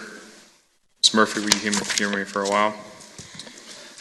So let's talk a little bit about stormwater. So we've got 80% impervious surface today. What will we have with the redeveloped center? We've got 92% impervious surface today. Okay. With the redevelopment, they're going to meet the 20% open space, so that takes it down to 80%. Then they also have to meet stormwater regulations, which means on quantity and quality. So currently, the plan is to use the existing BMP and also bioretention on site. This site, after development, will be greatly improved as far as water quality based on the current site with 92% impervious area. I mean, Aaron Small is the city engineer. He can probably talk about the specifics of the site if you want to go any further than that. You've done a good job summarizing. That's, just to know that it's going to be a vast improvement. Anything not to hear from Mr. Small? No. Aaron, do you have anything to add? Their requirements are actually to look at many different things, and it is kind of a complex formula on how they improve. But they are they're using a bunch of different measures to try to meet the reductions that are required by the state. And one of those is the reduction of the impervious area. So what you're seeing is a lot greater improvement for stormwater. Currently, only one area goes through a BMP before discharging from the site. This will allow them to actually provide some additional treatments in other locations as well. Very good. The bioretention, other examples of that in the city, I know it's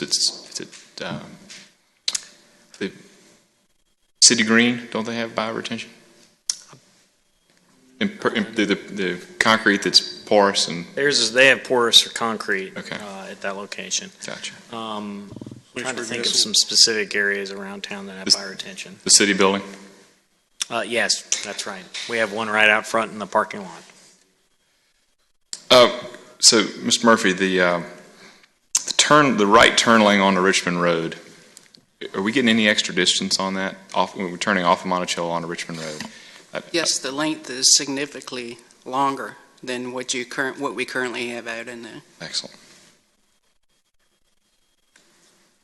So, Mr. Dent, from a fire and EMS perspective, I've been a little concerned about 4 stories of stick-built construction versus steel construction. Do you have any comment on that from a fire prevention, fire control perspective? Yeah, as mentioned earlier, it'll have to meet the fire code, and my understanding is going to be sprinklered and standpipe, so it doesn't raise a concern. I mean, that's the common approach, is to have stick built, and if that's the case, then there's systems in place to deal with it effectively. Very good, very good. So, this is a question for the applicant, Mr. Getty. Previous conversations, you talked a bit about the focus of the retail in the context of the student housing above. Can you elaborate a little bit on that for mine and the public benefit? Sure. The retail in the mixed-use buildings is actually not focused solely on students, not primarily on students. There undoubtedly will be a sandwich shop, a coffee shop, things that students will frequent. There will be sit-down restaurants that any of us would be happy to go to, other retailers that any of us would frequent. So the retail in that location is not student-dependent. Right, so, yeah, it's a cross-section of the community. Exactly. Very good. Mr. Getty, you might stay there for a few I'm minutes, happy to. just in case. So, one of the few features of the parcel as is that I like are the trees. Yes. Given the amount of redevelopment that's going to happen, particularly the trees along Richmond Road, do we know the plans for that? Yeah, I mean, the mature trees are almost all primarily on the Richmond Road side, both along Richmond Road and in the parking lot in Islands. I don't think there's any plan to take those down. Very good. It is a condition that we work with the city in routing a bike path, which will have to be figured out. Very good. And Ms. Murphy, the bike path, that's going to connect to the new multi-use path that goes the length of Monticello Avenue to the city limit, correct? That's correct. Very good. So we'll have Which means it also connects to Compton. Compton, correct. And the college has applied for another grant potential to put a sidewalk on Compton Drive also. They haven't gotten approval yet, but they've applied again for that. So we're closing some serious pedestrian and bicycle gaps forward with this project. Of course, there's the pathway through the School of Education that connects into the sidewalk on Compton. I believe that's it for now as far as questions go. I'll have some comments when we come back around. Ms. Ramsey? So it's questions now and comments later? You whatever you free like. to do whatever you like. Well, okay. So you mentioned earlier about 100,000 square feet of prospective tenants who had been looking, I guess, at Monticello, and it's pretty much filled out. Would some of those be suitable for the Williamsburg Shopping Center portion? Is that a consideration, or yes? Yes. And can you talk to the, I know you mentioned that the height on the ground floor would be 15 to 18 feet. Right. And can you talk as to some of the advantages for having that extra height? I believe that's a little bit above normal. Probably above what we see here in first-class urban retail centers. That's what you see, and that's what really first-rate retailers are looking for to create the shopping experience they want. So it would probably be new to us, but not new to the retail market. And you mentioned that, I guess, Building 1 will have amenities, and those would be for any category of resident that would be there. I know there's a pool scheduled, and can you touch on a couple other things that would be included? There'd be a pool. It's actually in the L of that building. There would be a gym, workout facility. There would be lounge area where you could both study, have social events, an area with sofas and that sort of thing where people can socialize, in smaller rooms and cubicles like where people can study or work Just on hang their out. computers and just hang out. And the request for the height is up to 66 feet. Right. So there could be areas based on the slope where it will not be Exactly. that high. Correct. And as far as, this is actually from Mr. Collins, there was a comment made about community input. And would you mind sharing the various ways that have been available and will be available for in the future? I'll try not. Yes. So the Midtown concept and the idea for student and young professional, mixed development, pedestrian friendly has been in the comprehensive plan for a number of years. The goal, the strategic goal to assist in the redevelopment of the Williamsburg Shopping Center and Midtown as a whole have been in the goals, initiatives, and outcomes of the community and council for several iterations and a number of years as well. So the community conversation about what's the next life and what this area looks like has had numerous opportunities for public input and review. Every time these documents have come up and councils have approved them, there have been public hearings, public comment, input into this. That's the general concept. So that what a developer would bring, if it's consistent with our adopted plans and visions, should not be a surprise, unless people just were not looking. With this particular design and concept, that was presented through our processes at the city. So that the state has one standard of public comment, and the city's public comment goes well beyond any state law requirement for that. The fact that you have online comment sessions, the fact that you've received a number of emails and had conversations with your residents, pro and con, has an openness of council and the organization to listen. The developers tried to respond as those have been forwarded to them. There have been public comments at the formal public hearings as tonight, as well as at planning board. The ARB meetings are public as well. Each of these public bodies have public comment points and take comments and are members of the community with everyone else. Any time a community change like this, you need to have those opportunities for public input. There have been a significant number of them over a number of years. I know in my own hiring process, this was a topic that was brought up during my hiring process. So 2 years ago, I knew that was the number one strategic initiative of council at that time. And this sitting council has conveyed that same importance through the GIOs adopted last fall, that this was, again, one of your number one strategic initiatives to achieve a redevelopment of this part of the city. So this is not a conversation that is new to Williamsburg. It's been here a long time, and hopefully that attempts to answer the question. Yes, thank you. And back to Mr. Getty.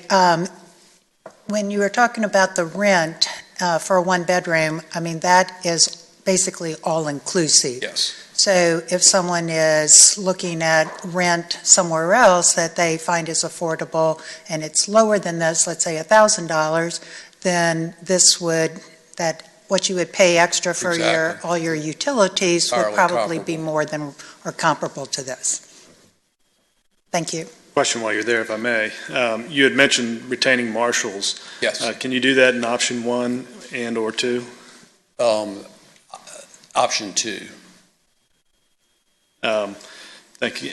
In terms of the residential mix, do you see if there's any conflicts between a pure student housing and then young professionals? How will you differentiate that space? I mean, will one building be designed for students? Units will be the same. They would be interspersed in the 1 and 2 bedrooms, I would assume. The point is young professionals wouldn't mind being interspersed with students. Thank you. Well, Mr. Getty, I have a couple questions, and these were from citizens. And for those, I do deeply appreciate those who have emailed us. I'm sorry I know the mayor's gone back to almost every one of them, if not every one of them. Sorry, I haven't replied, but I have taken them into consideration, and there's some questions from some citizens that would like some answers, Mr. Getty. In terms of the traffic study, there were some concerns about how the time period when it was done this summer did not really truly reflect the student traffic volume that may go across. So I know the impact would be minimal without the students. I've read the study. Would it be just as much if there were students? Or maybe clarify anything that I may have gotten wrong? 2 traffic counts done, 1 in May. Kimley Horn, right? Yeah, by Kimley Horn, traffic consultant. 1 was done in May. School was in session. It was in exams, but the students were here.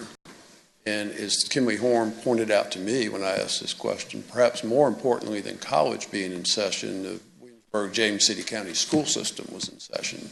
So you had all the traffic from both students and school system generated traffic. Okay. Second count was done in July when school was out. Sure. So to the results from the July count, they added an additional 8% assumed generation to account for school being out. Okay. We think they're very accurate. Sounds good. In terms of the green space, it seems with the you're filling the 20%, which is Yes. good, keeping the trees along the Richmond Road. I just want to reiterate also there's a public space, which I think is a very, very important component as well. I'm very attracted to that, so thank you for considering that part as well. Let me throw like a hypo out, because on the record, and whether we believe it or not is another thing, but on the record, when I was first elected, the college admin told me their wish to decrease in enrollment. And I know that with the state pressures, this may not be so. Right. But for the purposes of this question, I'm just curious to get your thoughts. What happens 10 years down the line if this were to be approved? College suddenly decided, you know what, I think we're in a good place, let's start declining enrollment. Will your numbers and your projections still be able to hold enough of, I mean, students, but this is barring just the young professionals and the adults that may be interested. I'm just talking about the students. Yeah, I mean, I think the answer is yes. I think it's feasible at the enrollment levels today. If we're 10 years out and it slows down, yes. Yeah. That's all I have for now. Okay. I don't have any questions for you, sir. Great, thank you. Comments? Sure.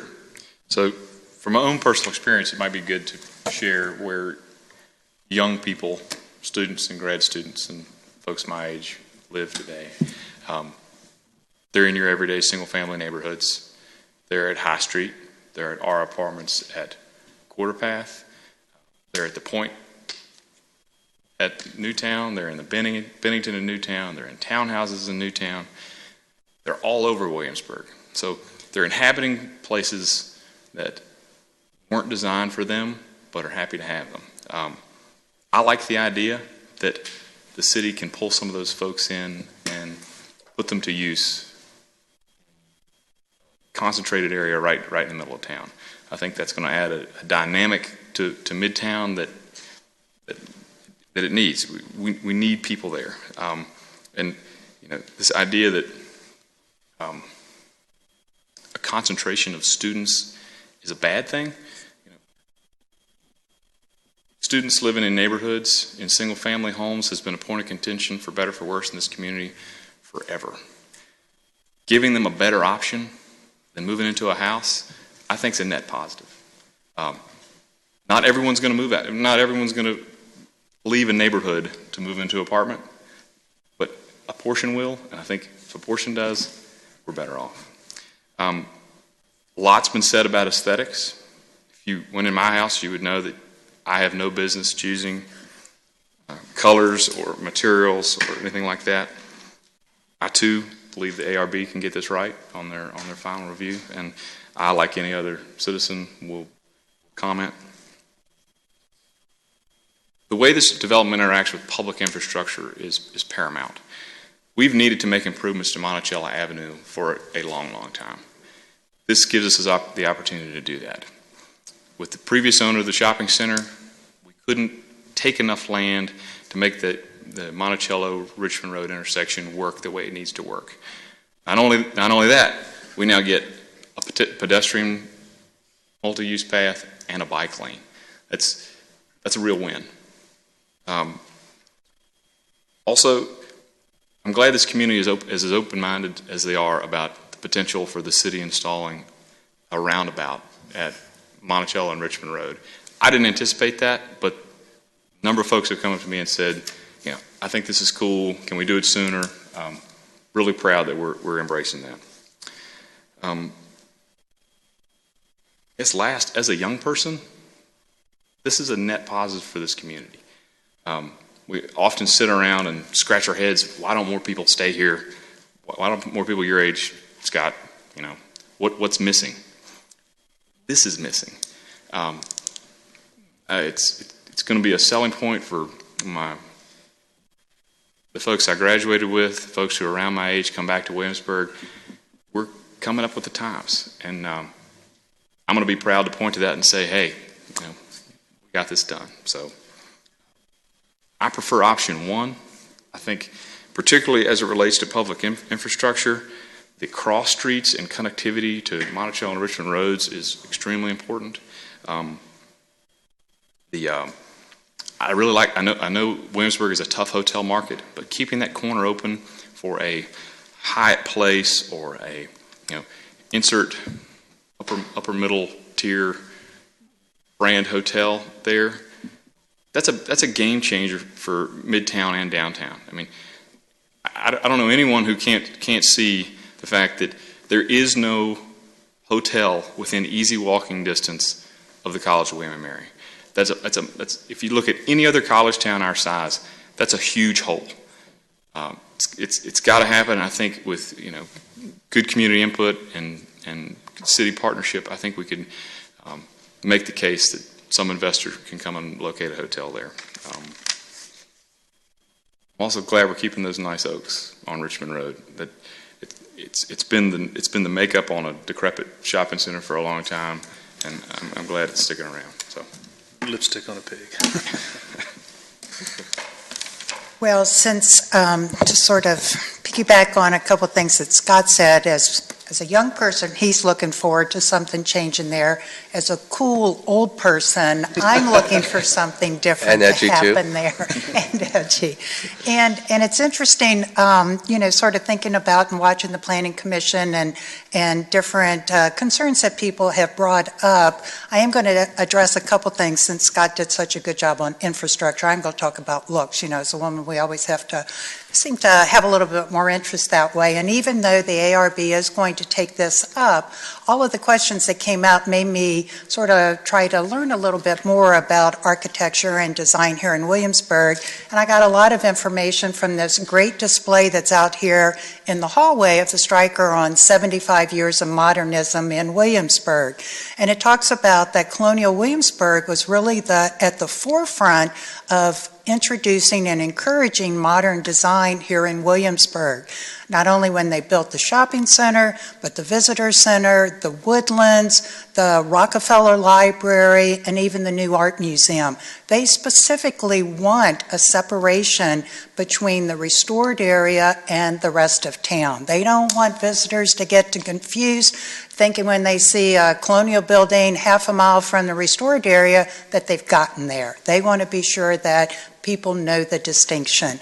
And in fact, if you read on the Woodlands, it says, that they wanted to be sure that people who've been strolling down Dog Street have a specific place to go stay and be completely separate from the restored area. So that made me realize, well, the ARB had, when they were talking about one edgy and a more modern look, that's part of the reason that it was there. And you think about the two oldest communities we have in town with Colonial Williamsburg and the college, and that's where a lot of the modernism has been built, with the old PBK, the current PBK, and the soon-to-be new PBK, and the music building. Lots of light and glass and modern aesthetics. So it sort of educated me on that regard. And then I started thinking about the height, because my first reaction was, 5 stories is going to be so tall.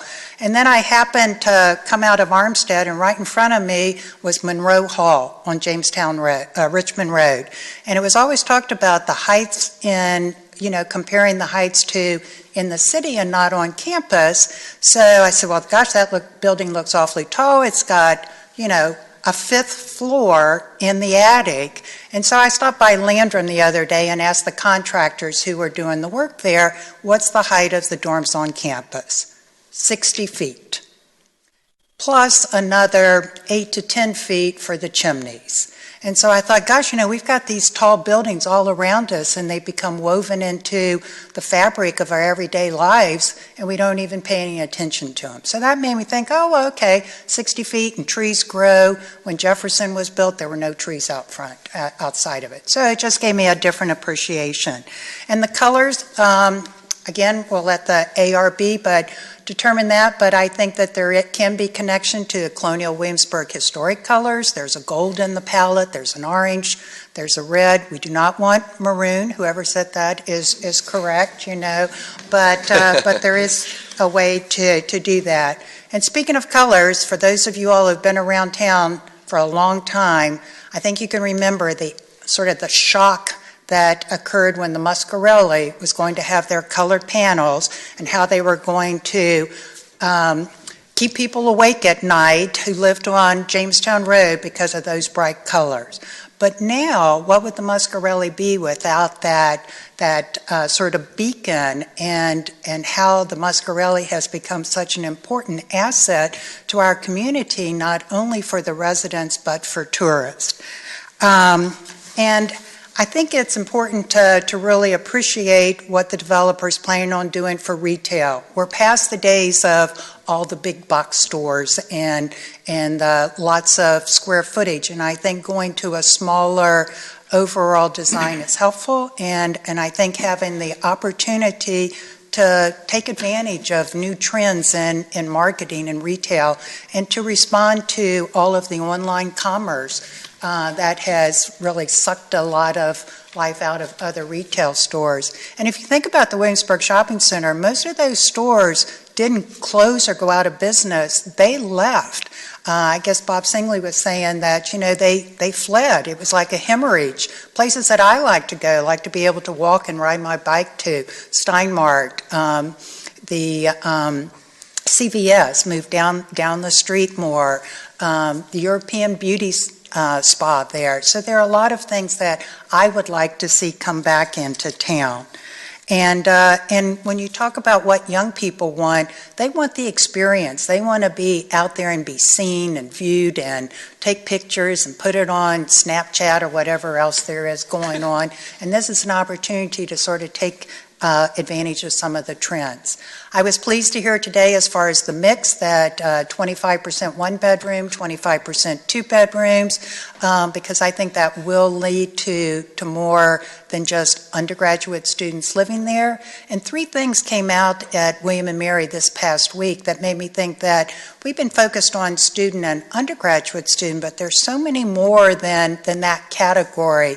I was at the EDA roundtable luncheon on Tuesday, and they talked about the international students that are here, the immersive or intensive language, English language program that are here, that brings people here for short time periods where they're looking for places to live. There's also just announced about the English as a Second Language Masters at the School of Education. The college has just created a whole of government school center of excellence that again will bring people here of different ages and demographics to help fill some of these buildings. And to second one, again, what Scott said, I've talked to some of the people I work with and know at the college, and the 2 of the biggest things they say are detriments to being here as a young person are housing and social and active lifestyle. So I think that this helps address those. And I too am in favor of a hotel on that corner. It bothers me when people who used to stay at the hospitality house now go to Embassy Suites, and out in the county when they come in town for football games. And they and I want them to have some place that's a new style, more of a lifestyle, to be able to be close to campus. So I, as a cool old person, support this. What does that make you? I don't know. Overweight bald man. Well, I echo many of the sentiments that Mr. Foster and Ms. Ramsey just spoke of. I think one of the things that is true about this, and every one of us would agree, what is there today is not what we want. And so when you look at the economic realities, the only way that we're going to get something different is if it's economically profitable for the developer to do that. And that requires a mixed use. You can't just have retail there because there's just not enough rooftops, there's not enough people, there's not enough traffic, and so you have to add some density.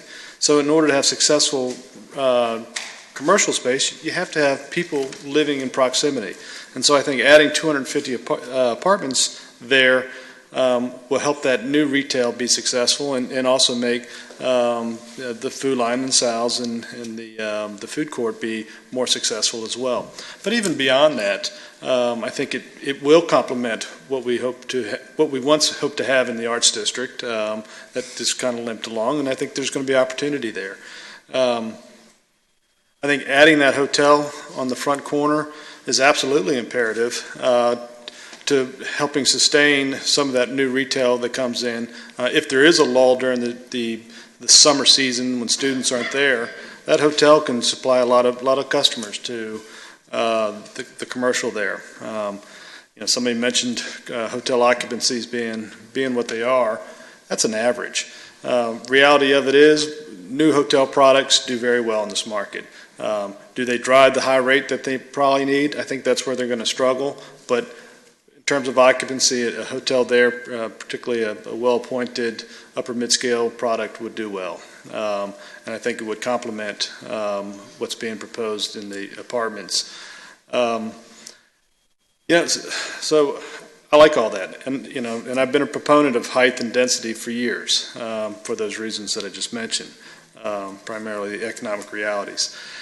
A little concerned about it just being student-oriented. I don't know if I agree with Mr. Getty that young folks that aren't students will want to live with students, but maybe I'm not an expert at that either. Beyond that, I'm also concerned about the compression the neighborhoods between this development and the college. I think Matoka Court is a fragile neighborhood, and I think there will be some impact. Hopefully it's minor amount of impact, but I think that's going to require both the campus police and the city police to be vigilant and make sure that we patrol that area to make sure that things don't get out of hand beyond where they are today, and maybe even improve upon them. And I think we've seen that commitment with the college when we had the discussion of Richmond Hall. I live about as close to this as anybody, and certainly as close to Richmond Hall, and I haven't seen the Rome didn't set on fire when Richmond Hall opened up. There's been some pedestrian traffic there, but I like it. I feel more secure knowing that there's people walking up and down the street, and I think what this development is going to do is it's going to put more people on the street. But with that good comes with some bad, and we just have to do our best to be good neighbors and to make sure that we patrol and make sure that that people don't get out of hand. But beyond that, this is about as good as it gets. I think to have a private entrepreneur come to town with over $100 million, that doesn't happen often. So, comments I have for now. Thank you. I basically echo what most of my colleagues have said.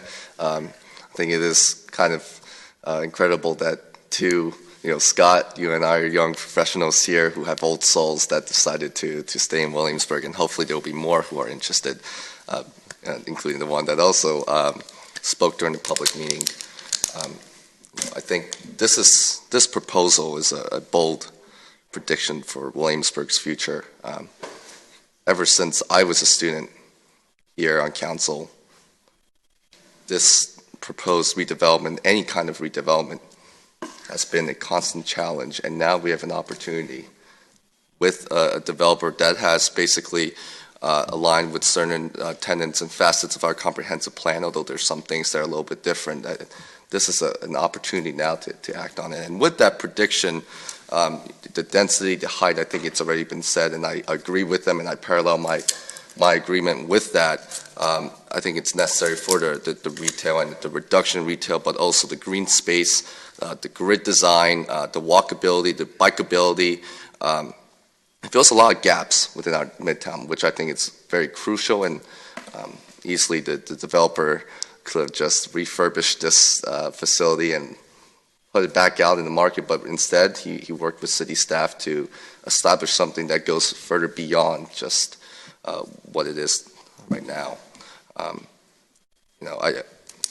I think another big part that's really gotten me aligned with it, because I was really wavering from one place to the other, and I think in terms of the design, I know we can't really comment on that, but I was intensely focused on what the ARB had said, and the fact of the matter is the original intent for that development had never ever been meant for colonial design or architecture, especially when the Colonial Williamsburg Foundation insisted, and when they built it in 1959, had it in a modern context.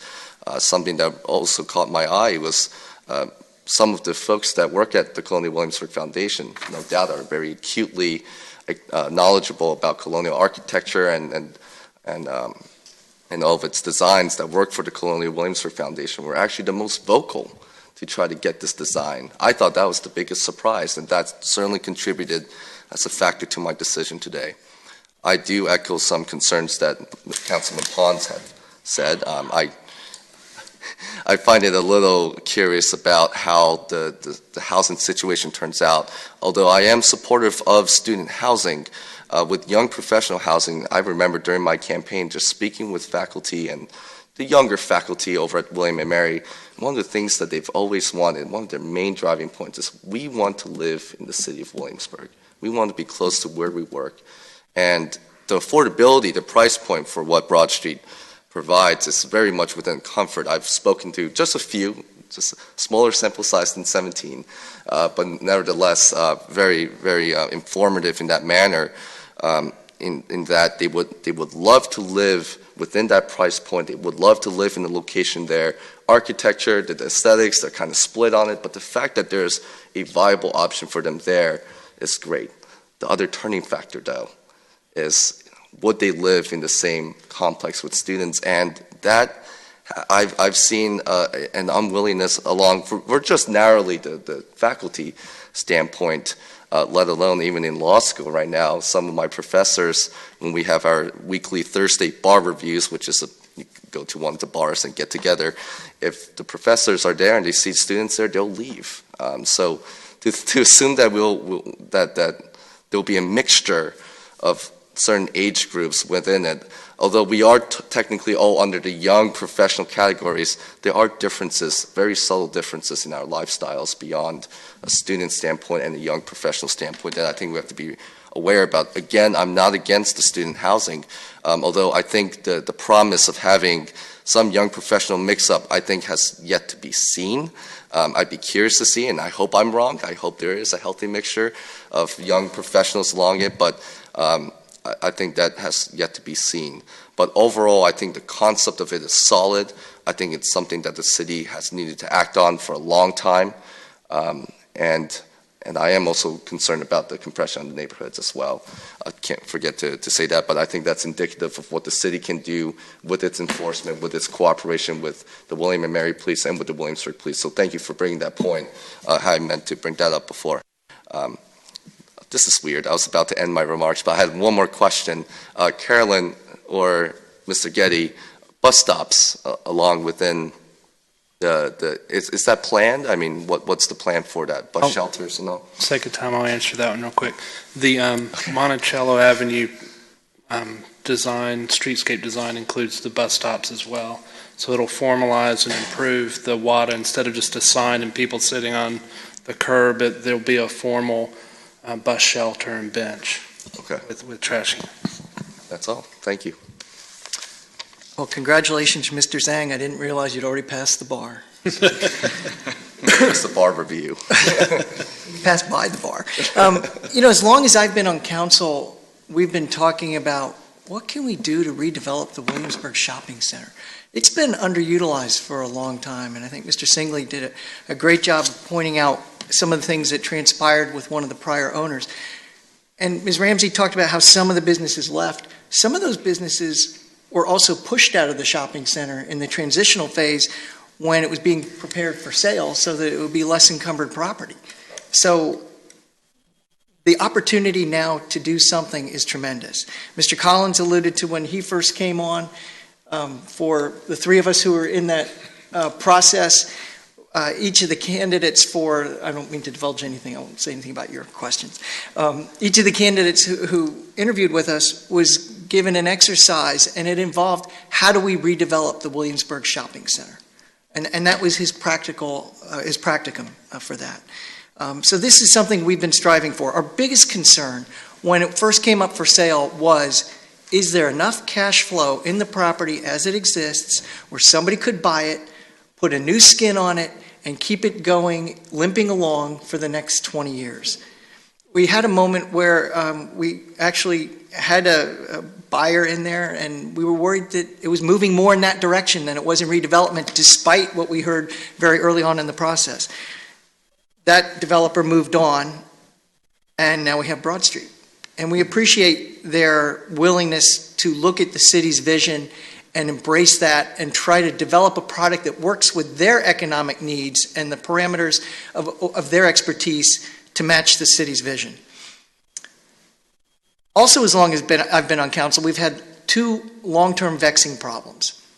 One is not enough stock of housing that would appeal to young professionals, and a significant amount of pressure on single-family home neighborhoods around the college.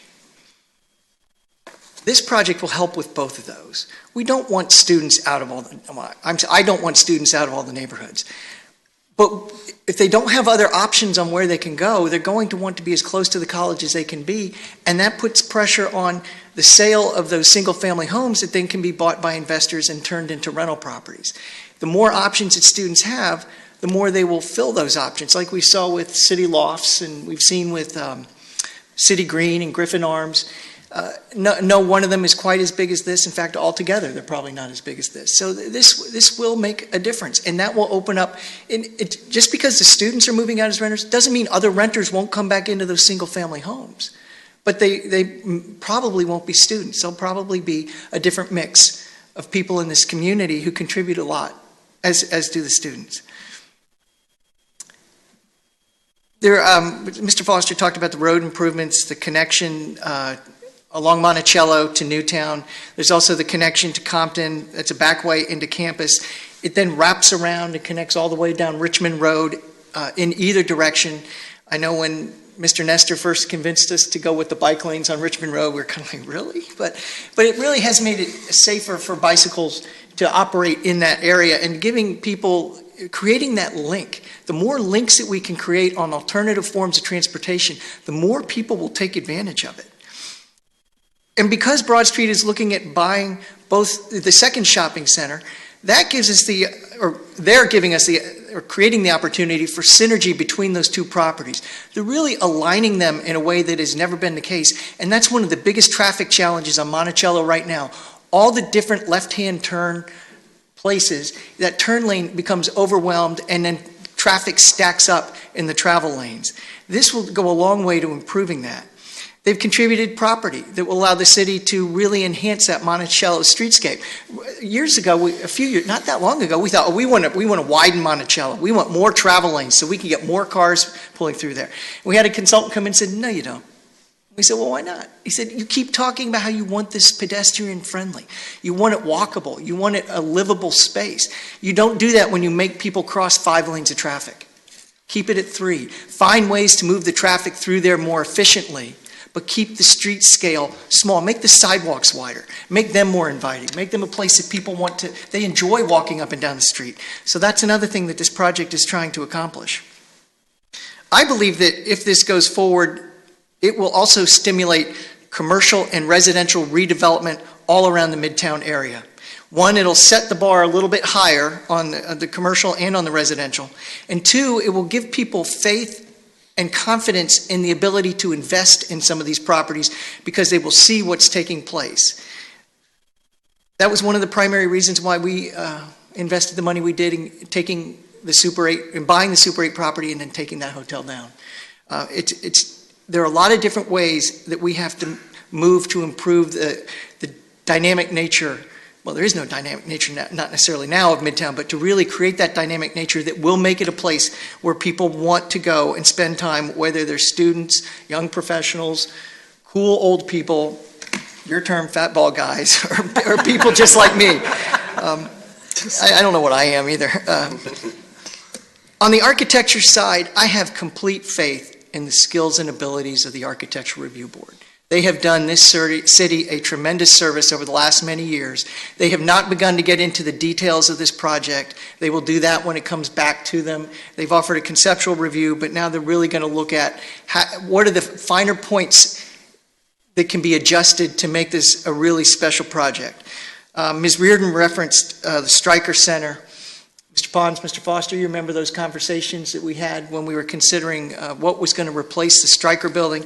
I had one gentleman kindly and affectionately refer to the new Stryker as a carbuncle on our community. And you know, it kind of stuck with me. But yet everybody I've talked to since, everybody who's come to visit from other communities, who's come to the Stryker building, has commented extremely favorably, not just on what it looks like from the outside, but how the purpose really fills a community need. And that's what we're looking for this shopping center project to do, is fill a community need.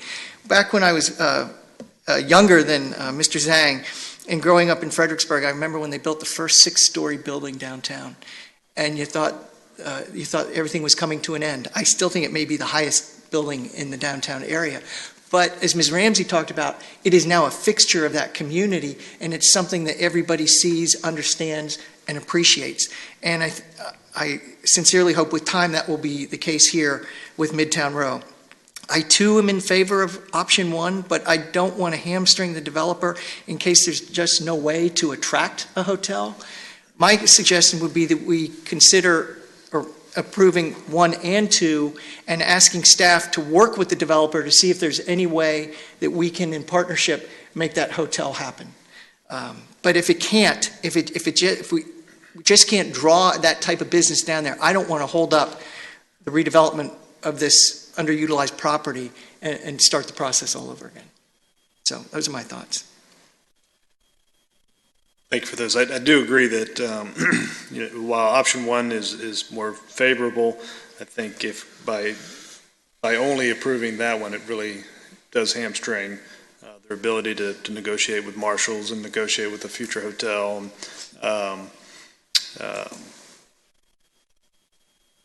Whether we have a hotel tomorrow or we have one in 3 years, I think preserving that land up front for that purpose is important. So. You're right. There's ways to incentivize that type of development. Other thoughts, comments? Just to be clear, so if option 1 and if the hotel wasn't attracted in the near term, the building, I guess, 3, 4, is a different configuration and size in option 2. So down the road, if option 4 is built, and then you want to do a hotel, I guess you just chop off the other building and... Well, I mean, I'm just trying to sort of get an idea that if it's not option 1 now and the developer starts with option 2, how easily would it be to add a hotel in there 3 or 5 years down the road? Developer still has to come for approval on one of the two site plans. Is that correct, Carolyn? Yes, site plans would have to be approved for both options. That would come to council, or would that just be a planning commission? Just planning commission. Planning commission. All right. My point was that we would ask staff to work with the developer now. I feel really strongly about these cross streets. What initially excited me about first renderings we saw was the potential for a gridded structure. Right. To, enact a city block type feel.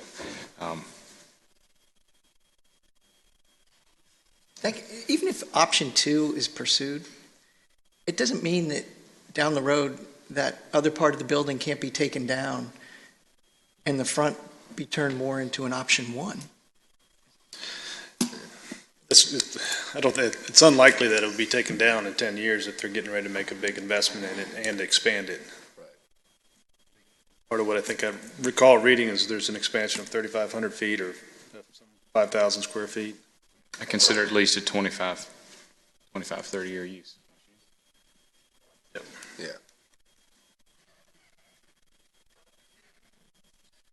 Option 2 in that first build.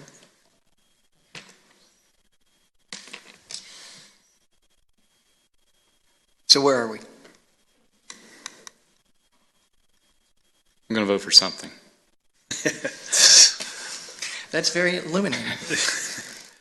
Bar review days, huh?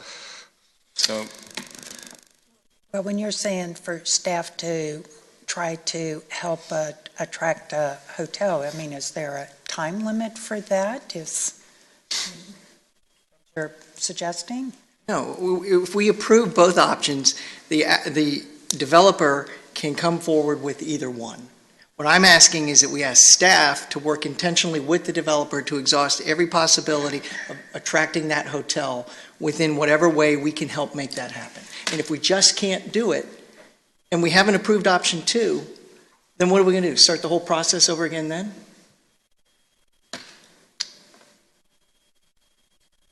So, go ahead, Doug, sorry. well, I'm not sure I was prepared to go ahead. So, Chris, if we did option 1 today, and then 6 months, 8 months down the road, it's apparent that that's not going to work, what would the process be for option 2 to get back in front of us? They would need to come and amend the SUP and amend the master plan. So that's a plan, it's a full battery, Planning Commission and Council. I see. Yeah.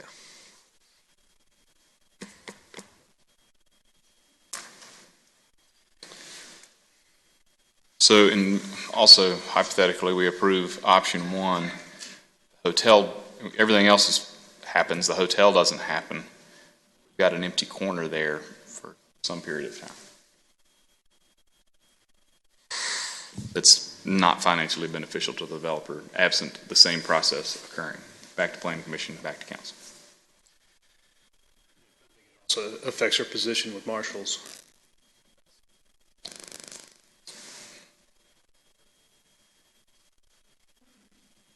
So I think Mayor Freiling, going along with what you said, if we approve both of them, it's clear that at least the majority of council prefers option 1. If staff obviously will do as we ask them to do, as they're good, very good about that, they'll get out there and try to make that deal happen. Or help work with the developer to make that deal happen for a hotel to get on that corner. And if it just doesn't happen, it wasn't. Yeah, I mean, if the hurdle for what we would have to do to help is too high, and we can't make it happen, then do you want to scrap the whole plan? Right. And I spoke to a hotelier, frankly, who has some interest in it. So I think there's going to be interest out there.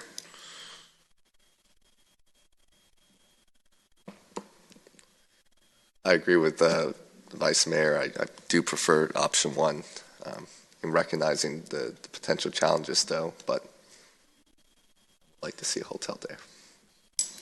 So in option 2, do we not have a signalized intersection that empties into a immediate left or right turn? Mr. Small is shaking his head. Can you repeat the question? In option 2, is there not a signalized intersection that's emptying into what's immediately a left or right turn? From where? Off of Monticello. Monticello will, under both options, will only have a signalized intersection at the road known as College Row. Okay, gotcha. Garrison Street will be a standard uncontrolled intersection. I had those 2 backwards. Thank you. Barb, what do you think? Both or 1? Well, I recognize the value of offering the options, but if our preference is well known and recognized for option 1, I would hope that would be taken into consideration. I just don't want it to get too far down option 2 such that trying to get a hotel in there is 20 or 30 years down the road, because I do think Doug mentioned that as there's more activity and economic driving and other things that could happen in this area, that having a hotel there will make more sense to hoteliers.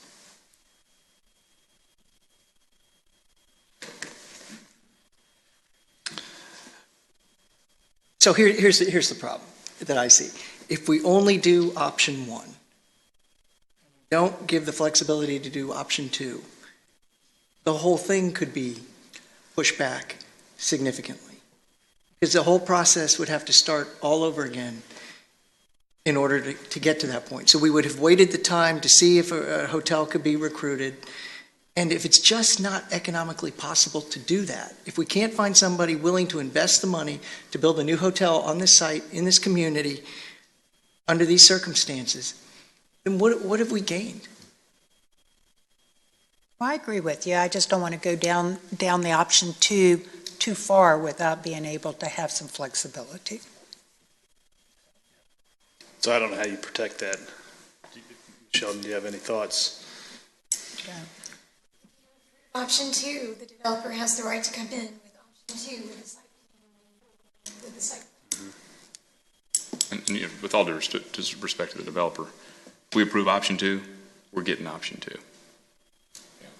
Based on what we know about the difficulty of the hotel and based on what we know about Marshalls. To me, it's putting pressure back on the private market. Approving option 1 is putting pressure back on the private market to get it to a design that works for the public good. Gonna make a motion? I was hoping I could get the mayor's. But when we're talking about support. option 2, it's both of them, correct? That we would do the other things such that the developer I could think do what 1 Mr. or Foster 2. is saying is only approve option 1. Right. I operate from the perspective of if we approve option 2, we're getting option 2. And I agree with that, and that was part of my concern. Do we know the sort of the schedule for the buildings, construction?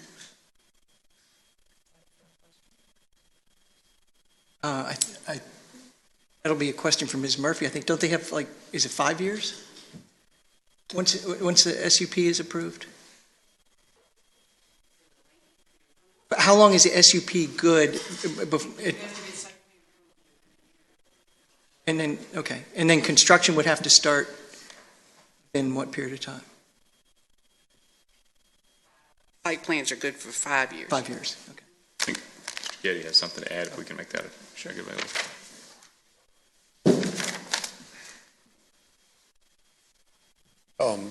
We hear the discussion loud and clear. We would ask for you all to respectfully approve both options. There are a lot of moving parts with this, and that's really necessary flexibility at this. And if something changes, we understand we have to come back to you. Not to be developed in accordance exactly with these plans. You don't have to come back to council. You only have to come back to planning commission to get your site plan approved. Site plan approved, right. But if there are changes to the master plans based on market conditions or whatever that's different than what's in front of you today, we have to come back anyway. But for this to move forward, we would ask you to approve both options.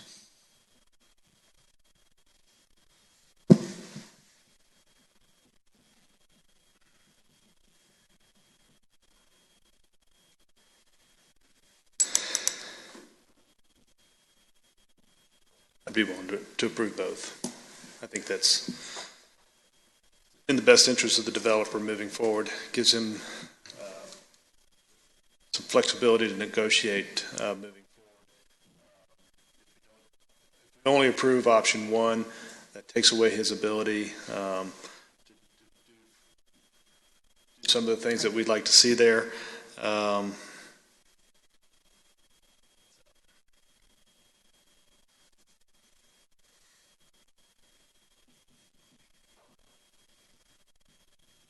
Do we do a resolution? Do we just say a Somebody second? would have to make a motion. Okay. Please. Do we have a number or something? Yeah, we do. It's at the very end here. The motion would be to approve the Planning Commission Ordinance 17-17A and approve the special use permit as requested. I can make the motion if you like. And I'm going to acquiesce in approving both. Expect good faith effort to make one happen. I think we've made it eminently clear that that's what we would prefer. May be tough to even achieve option 2. So I absolutely want a hotel on that corner, but I'm not going to be unreasonable. I'll concur with Scott, and I'll make the motion.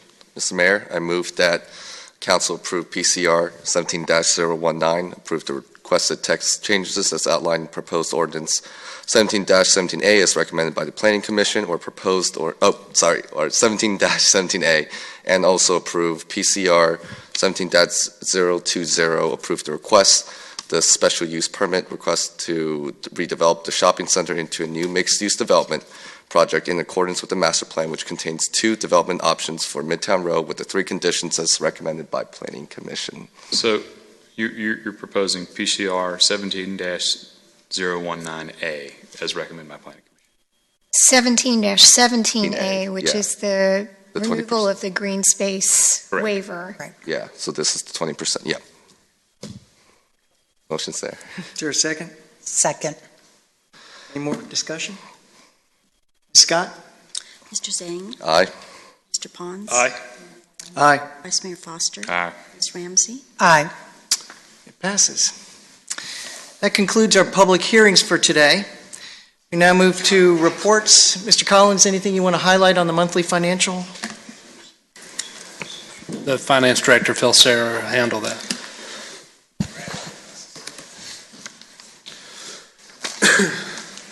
Good afternoon, Mayor Freiling and council members. September was the 3rd month of operations with the new Tyler Munis financial system. Just a reminder that the financial report continues to show differences from this year's activity compared to last year's. Again, there are timing differences because of the accrual process. Columns will be comparable with the December financial report that you will see in January. So aside from that, the only thing I want to mention are the room and meal tax receipts for August that are shown on page 5 of the report. Room tax receipts are down again for August activity compared to last year, with the total change about 1% lower than the same 3-month period from last year. Meal taxes are down much more than room taxes for August compared to August activity last year. Meal taxes were down almost 10% on the financial report. There were a few delinquent accounts that have since been paid over the past week, so the adjusted August meal receipts are about $20,000 higher than what's on the report that you see. So the adjusted August meal receipts are right at about $626,000. So the change from last year is about 7% below last year instead of almost 10% as showing on the report. Okay, and adding the late payments over the past week puts the fiscal year-to-date number down about 3.5% from last year. So it is a little better than what's on your report. And you'll see all these numbers much better next month when we give you the new grid. Mr. Serra, have you seen that before, where we've had almost flat, small decline in the hotel and then a much more significant decline in the restaurant? I have not seen that yet.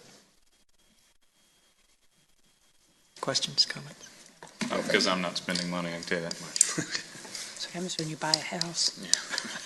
We're looking at the numbers very closely. I've spent many hours this past week trying to figure out just what's going on with the numbers. So, but on a positive note, the sales taxes were up compared to the same month last year. So a little consolation there. Well, thank you for your due diligence on that. We're very diligent looking at these numbers. It's just very odd. That's weird. Mr. Collins, monthly department operating reports? Staff's available if you have any questions. Questions? Takes us to city manager reports. This is where you do such a great job of delegating to staff and having them do all the reports. So I'll take the first one. If my legislate didn't just crash.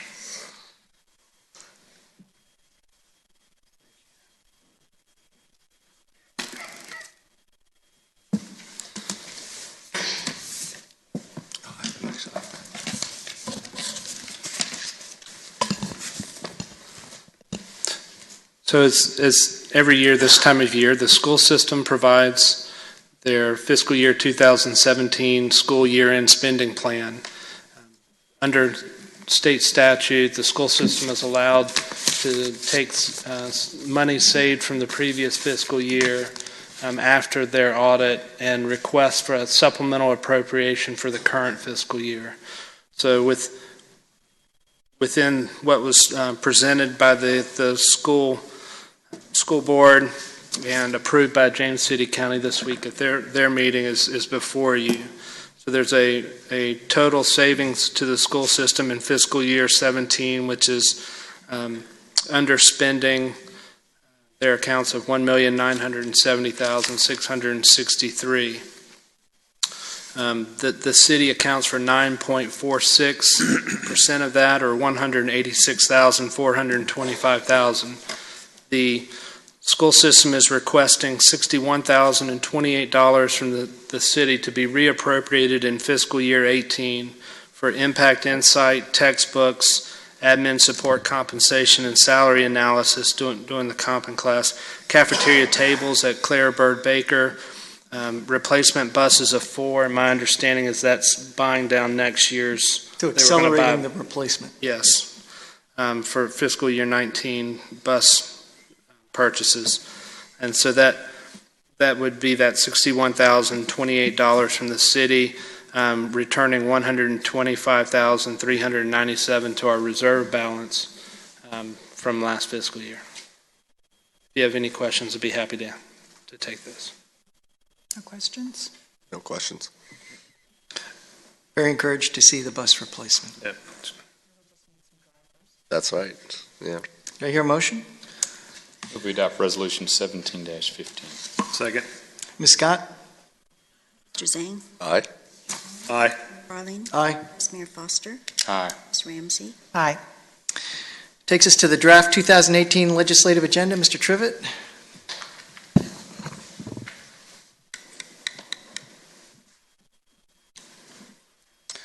Good evening, Mr. Mayor, members of council. So tonight, hopefully won't provide you with an hour and a half presentation. And I'll assure you up front that there are no videos in this one either. Sound effects. Yeah. Sound effects, exactly. But I did provide the mayor with his little men that he likes so much. Yeah. The draft legislative agenda, of course, this is a two-part process, and it begins with presenting to you the items that we think should be included for your review and comment. As we put that together, we essentially look at our community partners list of legislative issues. Some of those community partners have already done their legislative agenda, and some have not. As you know, this process is still kind of fluid at this point, so we may bring more issues to you in November when we bring this back for approval that weren't included in the draft, just because they weren't known at the time. Support organizations include our professional organizations, the organizations that the city are actually members of, and that all comes together to form the draft agenda that we've presented to you today. So the way that I break down the draft agenda is really into 4 categories. And I'm sorry this looks so weird, it didn't before. But the first category is the 2016 session carryover issues. The second category are the staff-driven issues. The third category are the partner agency issues. And the fourth are the resident and interest group issues. And that just basically represents where they have come from on the agenda. So if we start with the Category 1, carryover issues, there were 13 items on your agenda last year that warrant inclusion again this year, either because the language was broad enough that it's still a factor, or because no action was taken, or because it's possible that that issue comes up again in a different format. A good example of that would be the short-term rentals. We don't know what will happen during the session this year. It is possible that the advocacy groups behind that effort will bring that back to the surface, and we would want to be there advocating for our position. Permitting of group homes, of course, we had a lengthy discussion about that last year. No action was taken on the city's recommended legislative change, so we would again encourage our legislators to consider that. And then some of the basic things like financial impact on city government were included as priority issues. So those kind of represent all those things that are still ongoing. We would recommend that they be included again this year. Category 2, the staff-driven issues. These are the new issues that have come from the staff level of review, either through their professional organizations or because of issues that they've dealt with throughout the year. The first one is residential rental fire detectors. This is something that we talked about following a destructive fire here in the community, the need to have legislative authority to require detectors when we do rental inspections. So we've put that in as a potential for priority issue. It's not something I think think that we will push very hard this year in terms of making legislative change.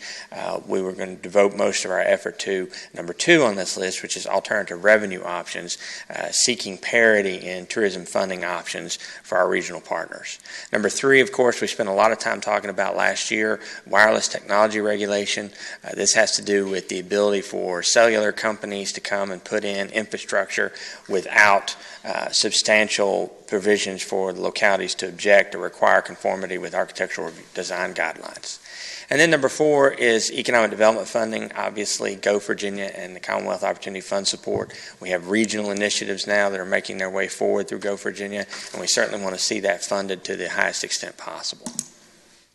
Category 3, the partner agency issues. I did contact most of the folks that are on our list to see where they are with their legislative agendas and got back some very good items to be included. William and Mary sent us a list, and those are all represented here.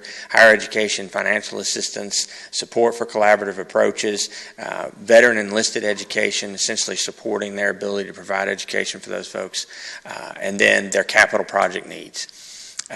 Colonial Behavioral Health had, of course, the standard request to remove of unfunded mandates, and then Neighborhood Assistance Program tax credits came to us, essentially broadening the availability of that credit, and then the adoption of the VML legislative agenda.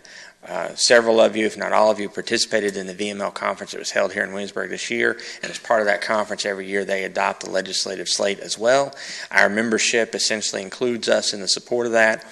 I believe that the mayor was our delegate at that adoption, and so rather than including all 16 priorities in our list, we'll just adopt by reference.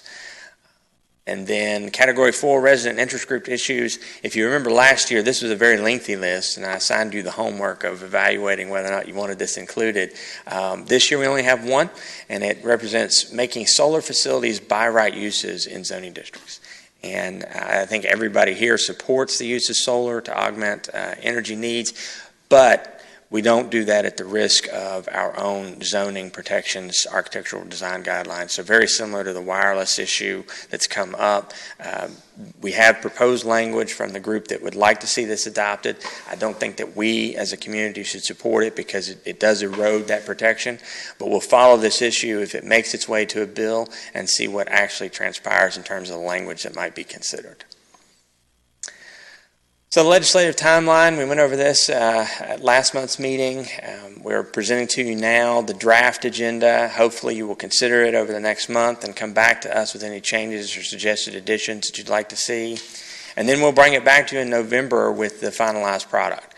My plan is to have it look very similar in format to last year's. It seemed like the council liked that. When we used it in Richmond, it seemed effective. Everyone could find it, all the issues very quickly.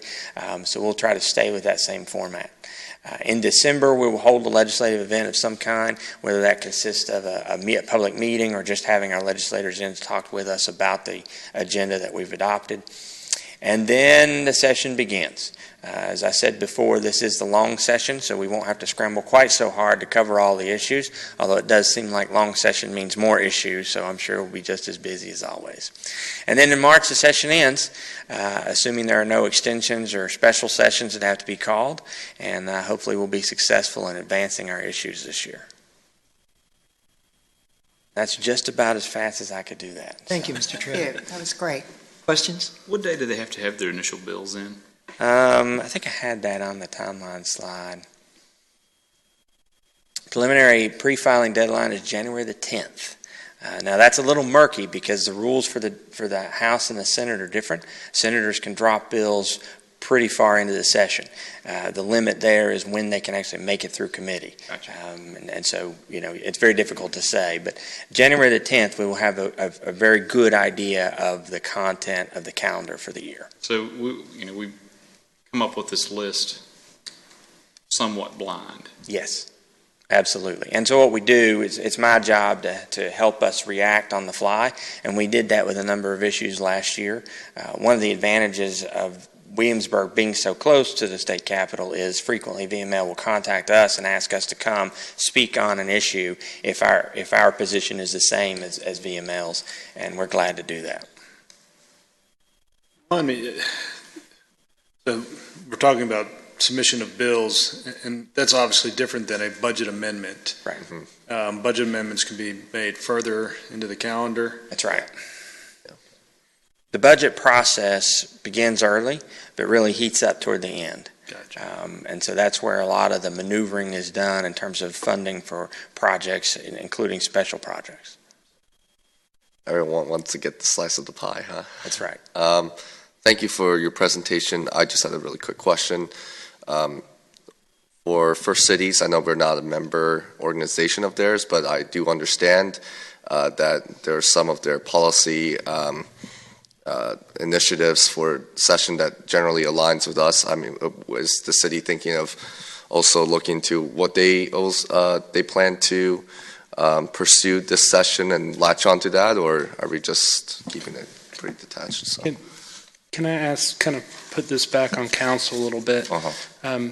We can work in conjunction with, when they had presented before, there was also a discussion about when we get to around this time of the year of, do we want to have a prorated joining of First Cities for a half year at this point? Is there any interest in directing staff to look at the budget to see if we can find that prorated amount to go into that as a First City, or just work in conjunction with? I mean, either way is fine at this point, but there was a discussion point to hold off until legislative session and perhaps do a half year in First Cities.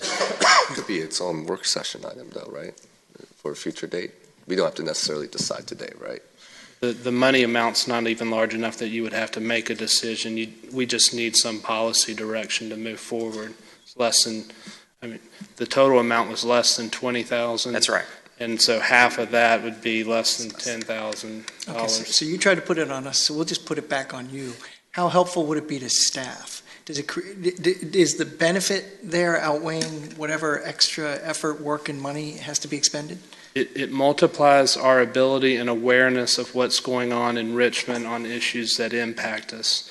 And there will be times that I need an assistant city manager in the city, and we will have people we can call to represent our viewpoint in Richmond on various issues. Get a price, yeah. And it's different with First Cities, is they pursue specific policy initiatives.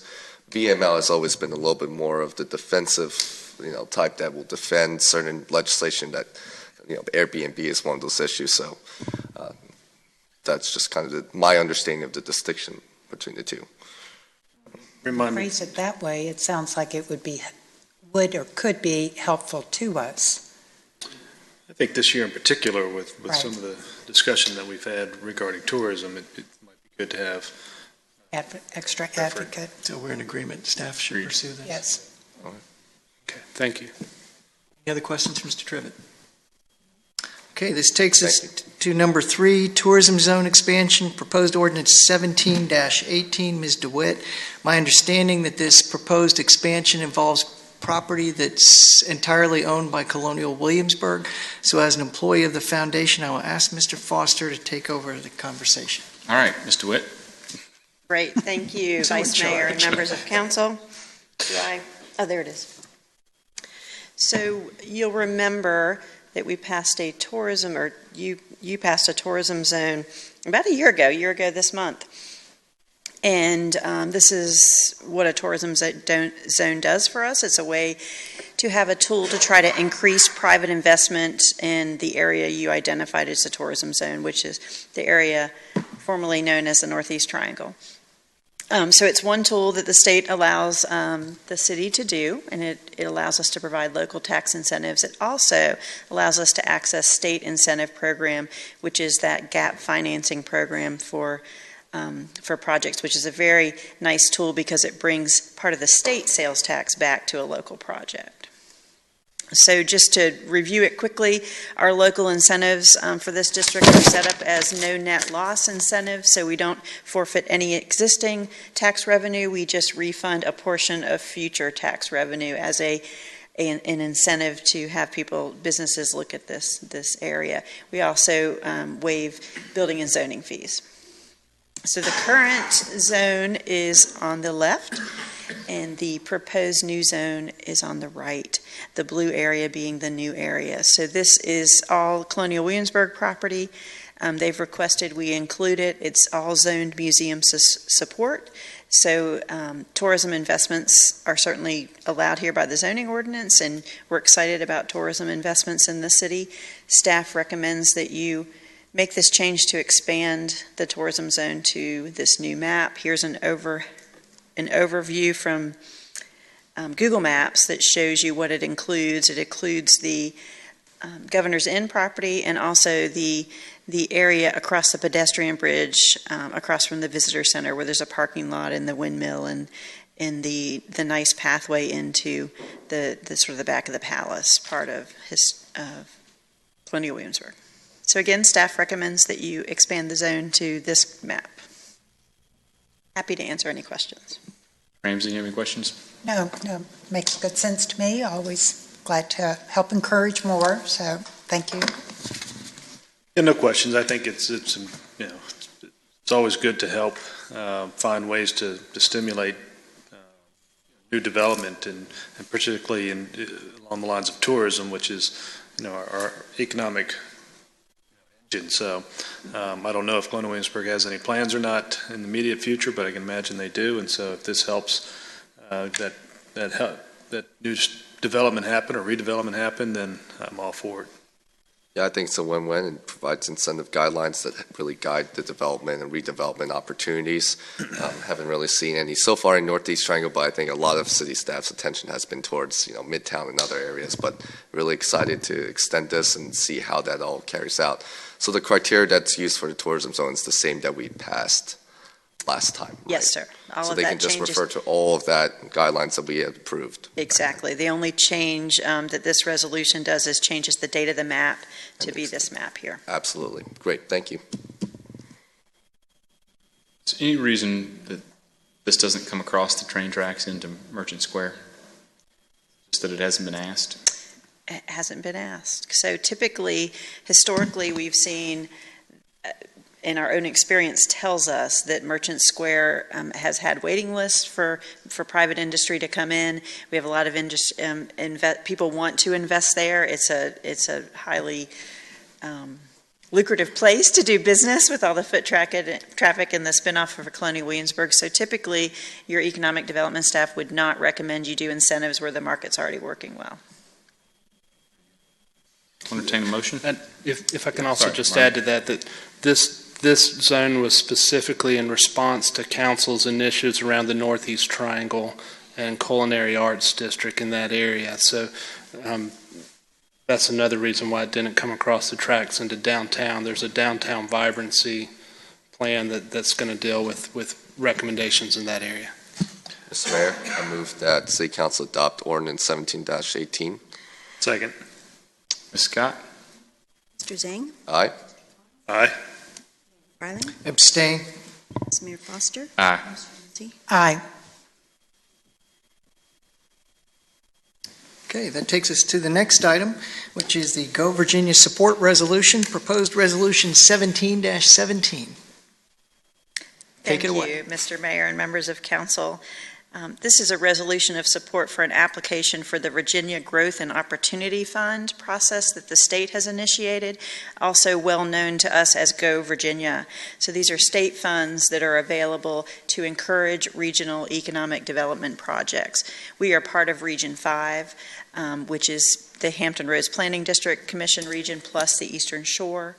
And this project was developed by the 6 localities on what we call the peninsula side of Hampton Roads. So that's Hampton, Newport News, York County, James City County, Poquoson, and the city of Williamsburg. So the 6 economic development directors worked all summer trying to identify projects that could be funded through Go Virginia. And we identified 4 and talked to all the chief administrative officers. And this one, we recommended this one as a top priority, and they agreed. So this project is an unmanned systems testing and demonstration site. So unmanned systems are what some people call drones. We're calling them unmanned systems, and this is not only for aerial unmanned systems, it's also for unmanned systems on the ground and underwater, on or under the water. So this is a growing sector in our economy. It has the highest wages of any sector in our economy here, so it fits nicely with our economic diversification efforts. This project the stars have really aligned for this project. This property is state-owned land just past the Marquee in York County. It's where the Jamestown Yorktown back offices are held, if you've been to that structure. So it's owned by the state. Many people remember it as an area that was going to be the Hawk Nest Golf Course. That project did not hit the finish line, so the state does want to dispose of this property. And it's also a current fly zone, so it allows for the use of these unmanned systems there. Adjacent property owners include the Naval Weapons Station, who's very excited about this project, and they actually have a program that could provide funds to this project because they'd like to see development other than residential development next to their facility. So they are very excited and supportive.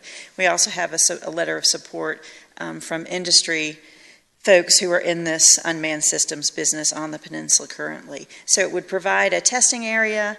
Ideally, a building would be built that would have some office space and then a bay with a door out to the testing facility. It also fits nicely with our Virginia Institute of Marine Science efforts. They're very active in sensors and unmanned water systems. And William & Mary also supports this project through VIMS and through the main campus here.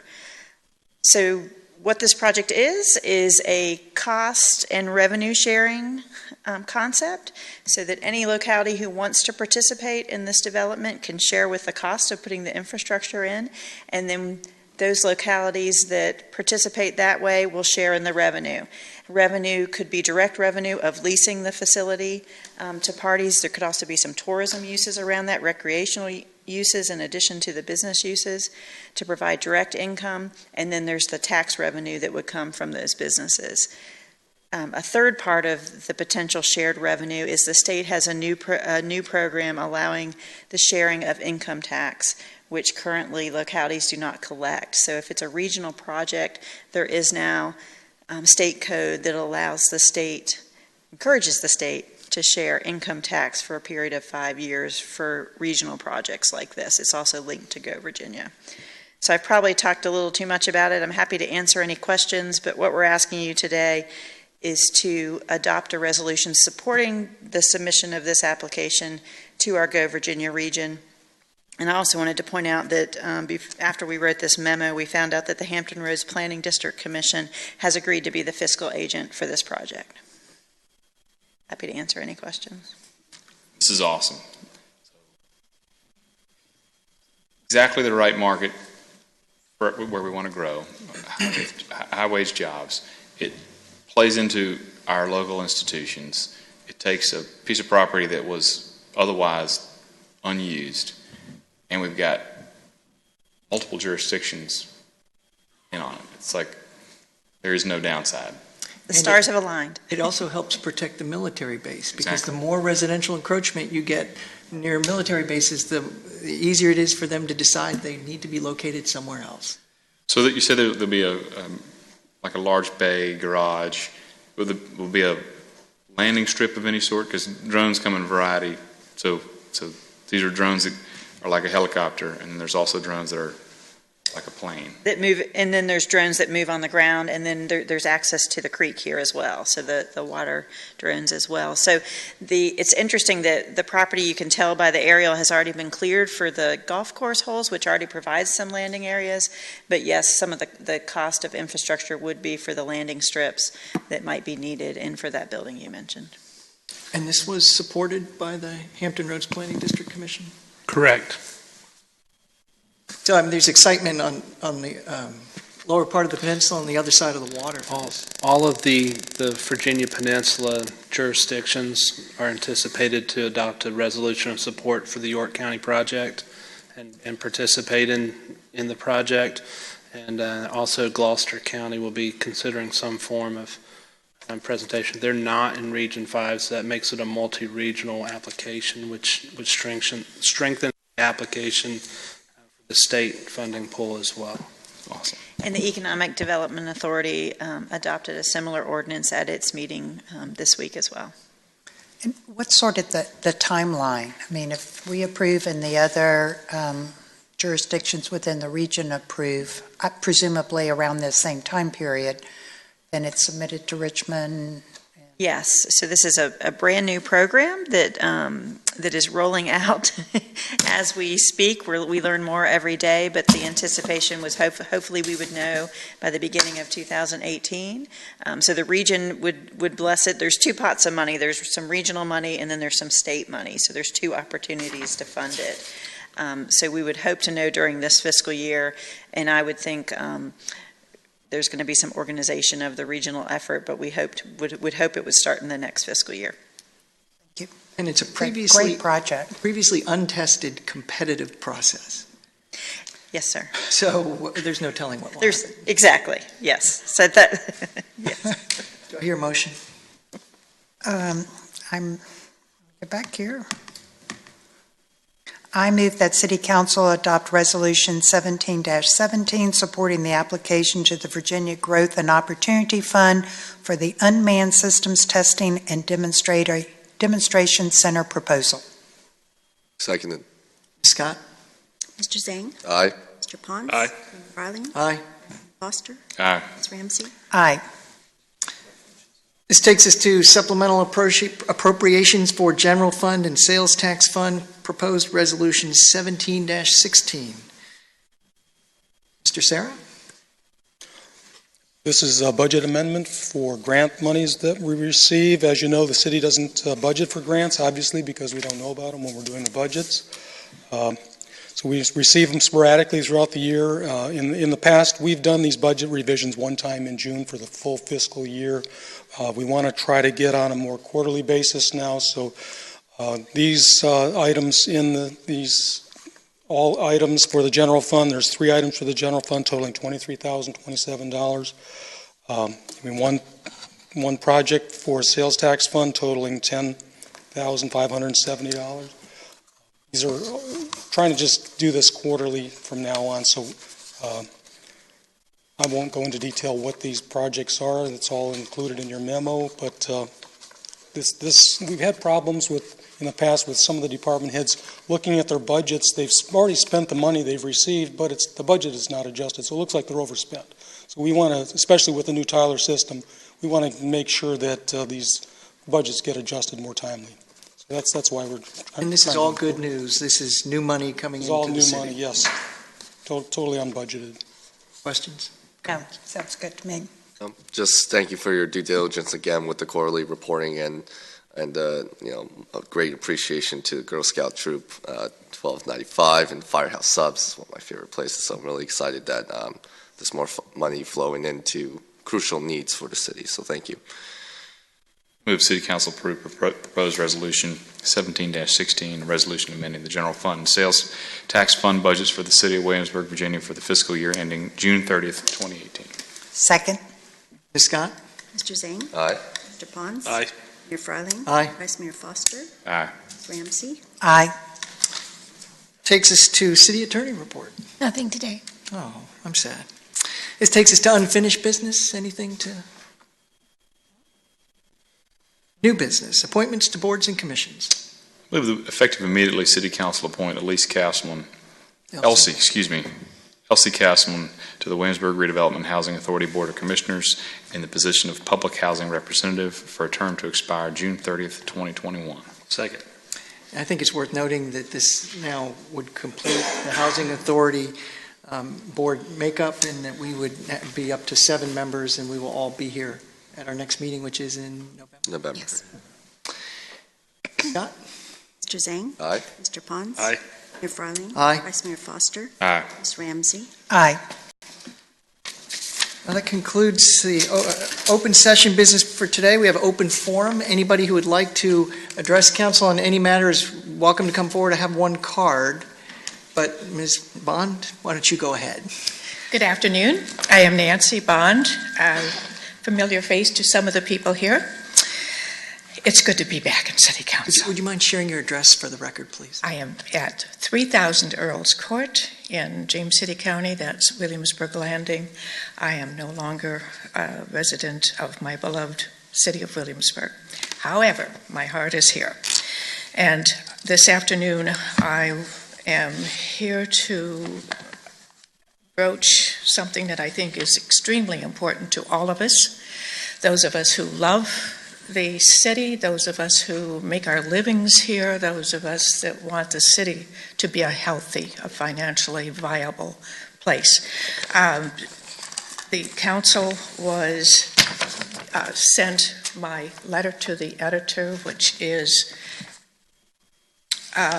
went to the Gazette on the 19th of July. It was in the Daily Press as well. And this explains an epiphany that I had after the abrupt announcement and closure of the Kimball. Why it is so imperative that the Kimball be available as a permanent auditorium and movie theater. And I'm hoping very much that the council and James City County will work together to figure out how to acquire, probably not the property, but a long-term lease to have as, again, a permanent city and county facility for all of the activities that have gone on there for years, have been appreciated, provide our organizations with a place to perform, to show what they have learned, to provide entertainment and information for our townspeople and our visitors. Part of my concern is not just we want the entertainment, we want all of the good stuff, and we want our kids and our people to be able to have places to perform.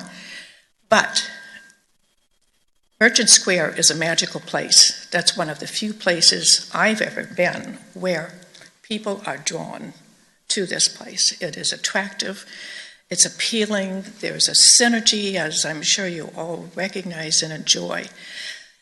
If the Kimball is no longer pulling people in for various and sundry movies and activities, gradually people are going to stop coming to Merchant Square. And when they stop coming to Merchant Square to dine before they go to something at the Kimball, or have a snack after, or do their shopping in between activities at the Kimball, the businesses are going to suffer. And if the businesses don't keep the people coming, then we all suffer, because somebody's taxes are going to have to go up to keep the basic services going. So to me, it would be a lot simpler, more direct, and effective for the city and the county to figure out a way to put together a package to keep the Kimball alive and well.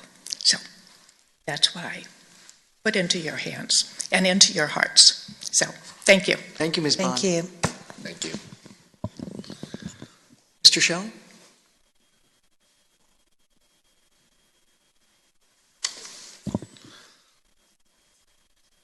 Good afternoon, I'm Gary Shelley. I live at 205 Indian Springs Road. Mayor, I wish to thank you for making the effort in spending a couple hours with me recently to discuss issues of importance to me. In past appearances, I've expressed frustration at being stonewalled by members of City Council and City staff. In particular, I have expressed concerns regarding minutes that were not submitted after a City Council retreat, in spite of the fact that the minutes were required by law. Records are vital for the establishment of honest, open, and transparent government. I realize that mistakes can happen. Perhaps that was the case with these minutes, perhaps not. What is clear is that numerous attempts to get responses from our previous mayor and staff were ignored. This is on the record and cannot be refuted. Such behavior reflects not only on their character, but creates an atmosphere of cynicism, suspicion, and distrust between the public and government. This is a disservice to the vast majority of government servants at all levels, whether on a national, state, or local level, as I firmly believe that most fulfill their duties and responsibilities conscientiously. Citizens demand that their concerns be addressed. Disregard of their concerns is the ultimate act of disrespect. Williamsburg can do better. Mayor, we look to you for leadership. Nothing you do can be more important than assuring the public that their concerns will be addressed. I would like to thank you one more time for meeting with me last month, and I look forward to working with you in the future. Thank you very much. Thank you, Mr. Shelley. Is there anybody else who would like to address council?